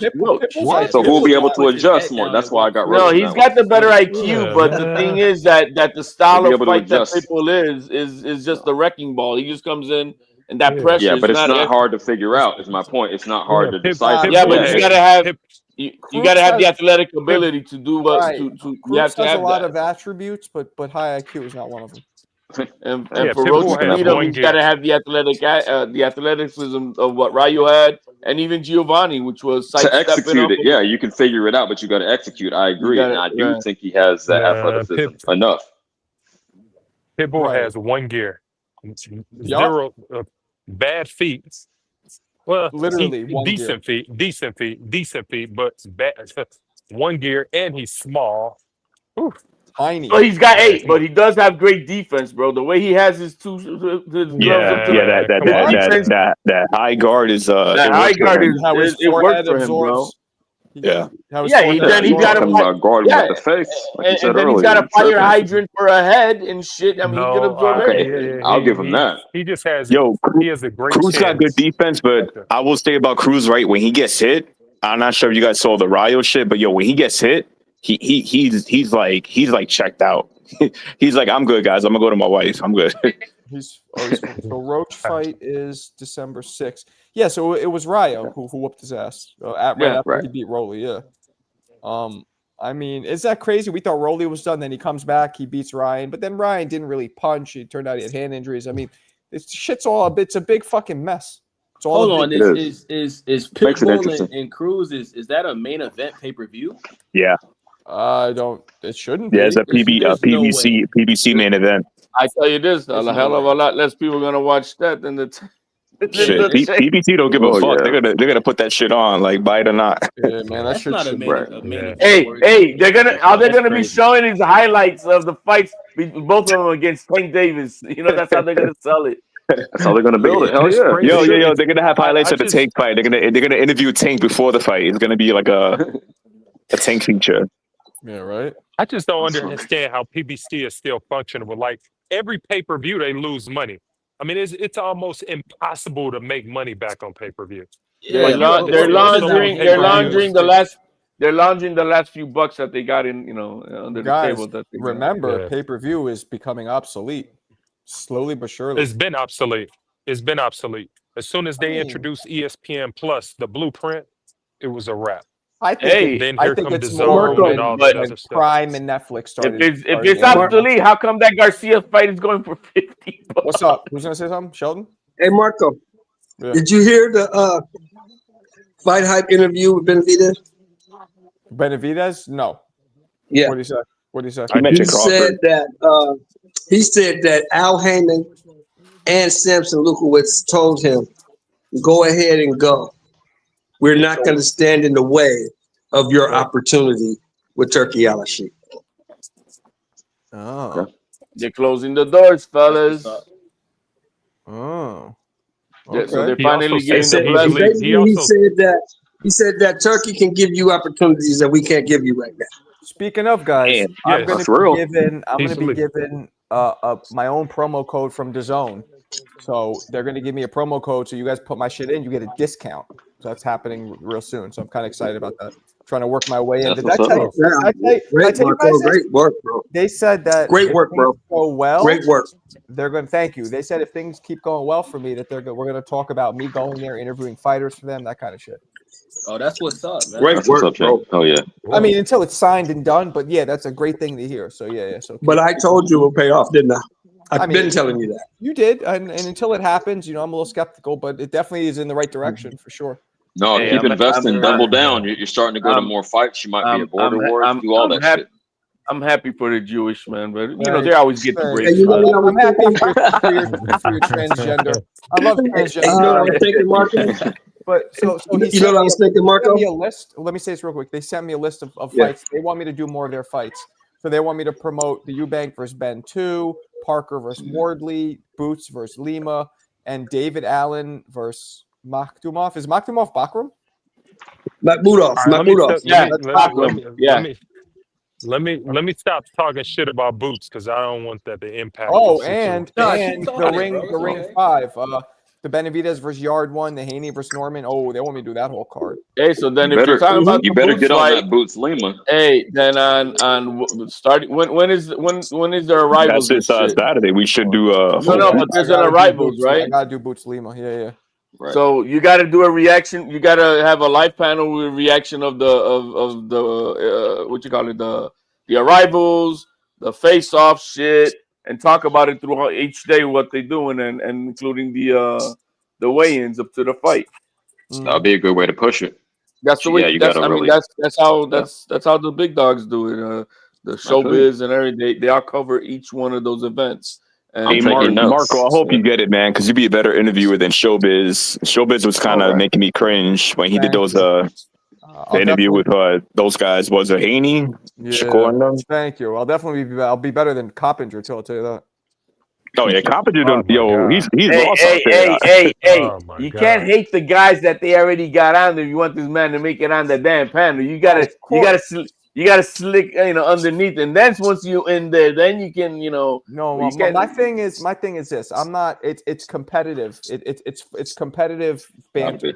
You know what I'm saying? Like I don't hate them. They're not. But I know I could do better. It's that kind of thing. That's all. Yeah, Mike Coppinger has no personality, man. He always looks like he's smelling. He always looks like he's smelling a fart. He's like, word. he's got a condition, guys. He belongs. Just writing. Once they what put it him on is? TV, they fucked it up. You know what it is, Coppinger? He might need to just take like 2 or 3 shots before he starts doing the interview. No, he's got a condition, and they talked about it not too long ago. no, he doesn't. Yes, he does. What's the condition? I just told you. They talked about it not too long ago. But I remember there was a piece on it. You don't remember what it was though? No, man, because I don't give a fuck about him. He's not my girl. Well, No, it's the same one you brought it HLD up. got. A cocaine habit. That's why his nose is fucked up. I understand. I love though, like he's the Hell only guy I no. could think of. Like Shakur, there's been like 2 or 3 fighters who publicly be like, I hate this guy. Yeah, man. Well, as far as what he does on Twitter, I think he's good. It's just his in-person shit is boring. But he breaks the news on Twitter though. HLD has the condition. Yeah, that's a fact. Yo, Mo said that Coppinger looks like he eats Tylenol for breakfast, lunch, and dinner. Wow. He looks like he eats crayons That's with Rolly. correct. Him and That's Rolly just crazy, have a crayon fucking cereal. Pour a little milk in it, eat the crayon bits. Yeah, but I think I could do better than him. Showbiz does his thing. They were telling me, they were like, He's look, on. they're like, we have Showbiz doing stuff. They're like, you can come in, similar. Just keep the numbers up. Keep promoting the videos and shit. So Yeah, whether you Showbiz like not for me, Showbiz or bro. I'm not, sorry. bro. I'm not a Showbiz fan. Me either, bro. I don't watch him. We all have our own taste. Whether you like him or not, he is very animated. He does put a lot into Yeah, his like content and shit. he's put like the Absolutely. teenagers, like the early 20s, like the Yayan levels. Yeah, Even though Yayan's the old man. Yayan's the old man and 22-year-old body. I've seen Showbiz get it out the entire fucking mud since day one, bro.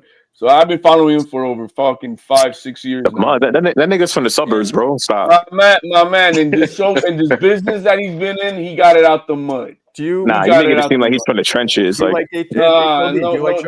on, bro. He already had didn't he have a job or something? He had a job and he quit on the spot. And he quit on the spot. I respect him for turning a hobby into profession. I respect that, but that's what all of us are doing on this shit. That's what everybody's doing. HLD, I'm not here to make money. I'm just here to talk. You like Showbiz, HLD? Hey, I've been following for over 5-6 years. You're the only one. Like most people, He's like brand loyal. I don't dislike him at all. But, it's not my cup of tea. But I don't. He's a good dude too, man. A lot of He's a people very don't good like dude. him. A lot of That's people. the Black Two Sugars. He's a good dude. A lot of people, whenever his name comes up, a lot of people be like, "Oh, like what Rob's saying." Like people say shit like this all the time. A lot of people don't like. No, you mean he's the #1 podcast in boxing and all fucking YouTube. So that means everybody likes him, and you guys are the minorities. Yeah, he brings a lot of. That's why I was surprised that I get this kind of feedback from like my communities because he's super popular, but most people in my community don't really like him. I think most he's more family orientated. He doesn't have panels like us. You know what I mean? It's a different vibe. A lot of women watch the channel. If I had 3,000 people watching all my lives, I would also probably have to tweak the format of the show. So he's entertaining. He's funny. I prefer this, bro. Like, it's a preference. Yeah, but what he does, Marco don't need like 1,000 people like glazing him. Be like, war room, like pride room, like all this shit, man. Fuck that. Hey, guess what? I don't need them glazing. I know you need super chats, but I need them watching and super chatting. Easy sales, man. Because guess what? Sales. You guys are OGs. So if I get 1,000 people in here, you guys will still be on the panel. They'll be watching. You know what I'm saying? Right. So there it is. Hey, HLD, what's up with him? What's up with him making these crazy bets? Is that he lost a lot of money on that scam? 20 racks. No, he's got the money like that. He's got the money like that. He's got the advertisement money that he can do what the fuck he wants. And crazy super chats every day. I'll be honest. I used to watch them. I just feel like I agree with it. I'm not going to hate directly, but you see how much money he be getting, and it's not like he asking for any shit. Hold on a second, CJ. Why'd you stop watching him? I just felt like as I got deeper into the game, because I took a hiatus from boxing when I got deeper into it, and I've been like back active for maybe 7-8 years now. I was just like, okay, I kind of outgrown this conversation. I'll put it like that. And I understand it because I'm not on his shit. I haven't been on his channel for a few weeks now, but because of that same thing, it's like you kind of grow out of it. You more into the more pluralistic part of the the sport. So it's no hate. He has his audience. He does what he does. And he exactly. But when I do go on there, I mean, he knows me firsthand, and he knows who's who. You know what I mean? So I appreciate him in every aspect too. But what's up? Hey, but I don't watch him every day. I'm a member. I've been a member for over 5-6 years, man. Oh wow! All right. When I heard that interview today, the first thing I thought about? What? All these people that be glazed in the PBC and they just love the PBC. When they hear that, they're gonna say they ain't gonna like that. Yeah, I mean, I've never paid attention to those kind of politics. I don't like politics in general. Yeah, politics. Exactly. I think it's so much less boxing. Yeah. No, I don't give a fuck because the truth is, we can't control it. We have nothing to do with it. We should just focus on watching the fights, enjoying them, analyzing them, betting on them, whatever. But And another thing too, I've learned a long time ago. They're funny to me. I listen to them. Know, they're gonna say, he's lying. They're gonna say Benavidez is lying. He's just lying for the camera. Unless you're in the room with these people negotiating, like who are we to sit there and be like, oh, he's lying, he's ducking? Well, you don't. You have no idea. That's a fair point, but it's just based on what we hear. No, but I feel you. No, it is. It's like that's just gossipy shit. Some people are into that. I'm not. And we go at it, yo. At that showbiz, me and showbiz, we go at it. What you mean? All right. That we don't agree on everything. When I don't agree on some shit, I just like all you motherfuckers, I tell you what it is. Who the hell's in a But fucking nobody bodega right fucking listens to you, HLD. Somebody Nobody got the cares about background. what you think. Everybody listens to HL. No, HLD for real. I'm gonna be real. It was Shelton. Oh no, it's not Shelton. My bad. I muted him. Since I know you were on all these panels and you were It talking was that shit all Alan. day, It was Alan. Alan's and in the bodega. objectively, like historically, probably know more boxing than I do because you got the life experience. OG, Yeah, 60-year-old. you're born in- I think yeah. I say all that to say backhanded compliment, but you should start your own channel because you got motion out here. So He won't feel free. show himself. He won't take. People want to connect with That's the host. well. Hey, let him do it how he does and see how well mean, he it- does. But I appreciate that, but you're not the first in all these years that have told me so. But it'll take so much work because I'm too much of a perfectionist in itself, like everything else I do in the rest of my life. So the amount of time that it'll take to want to have this all nice and neat and it turns into work. I'd rather do this. I'd rather do this because it's fun. This is not. I was gonna say it's fun. you seem to me like you have no interest in having your own channel. You just like Yeah, interacting. I was just telling CJ. I was just telling CJ the other day. Yo, I got the equipment, bro. I got all the equipment. I got like $2,000 worth of equipment. Mm-hmm. I don't want to do it because it's. Yo, I got a question. What does HLD stand for, bro? La Tuya. That's what it means. Nah. Give us a real answer, bro. Don't be afraid. What does it stand for? I don't know, man. HLD's hiding something. That could be some shit he's some company shit he's running. I don't know. Yeah, that's a good question. That stand for Hollandale in Florida, bro. We know you in Florida, bro. Yo, this guy Rob. Yo, this guy Rob the Barbarian always reads me right. I don't know how the fuck he be saying shit like it's like, oh, Marco looks annoyed or Marco's tired. It's already 1 o'clock in the morning, bro. Yeah, right? but he always like the second I feel it, he fucking reads it. It's weird. He probably studies body language and shit like that. You know who be doing that? Jackie. Jackie be doing that all the time. She be like, yo, you look tired. She's a woman. Well, women are more intuitive than men are generally. Right. You know what I mean? It's more impressive when a dude is. Hey, Rob, that could be a picture of a man that says Rob, and it could be a woman. You don't know. Shout out, Rob. Could be. Yes, messing with you, Rob. I said Rob. Listen, fellas, I'm gonna wrap it. It is late, just like Rob predicted. It's past your bedtime, Marco. It's all right. Hey, Rob could be his wife for real, and it just comes up and just tell her, hey, time to get your ass to bed. Hey, Marco, congratulations on all your success, bro. Well, Proud of you. I don't feel like it's there yet, but thank you. Hey, it's the first step. It's the first step. You got a code. You can pass it out, whatever. For those, hey, it's the first step. Yeah. Now you guys are dope. I appreciate you guys, and we'll reconvene in the afternoon. If it doesn't work out, we gonna still get your boxing career back. We get you in that ring. Yeah, we go get Marco the Border Wars, man. Yeah, I know. We got to get me to Border Wars, so that hopefully that GoFundMe does the job. I probably won't. What's the goal? How much is the amount? It's 1,000. I don't need that much. I think I need more like 500 or 600 for me and Tia to get there, but it's 1,000 is a goal.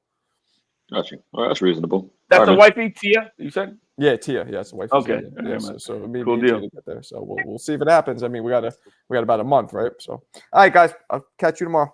Appreciate you guys. Peace.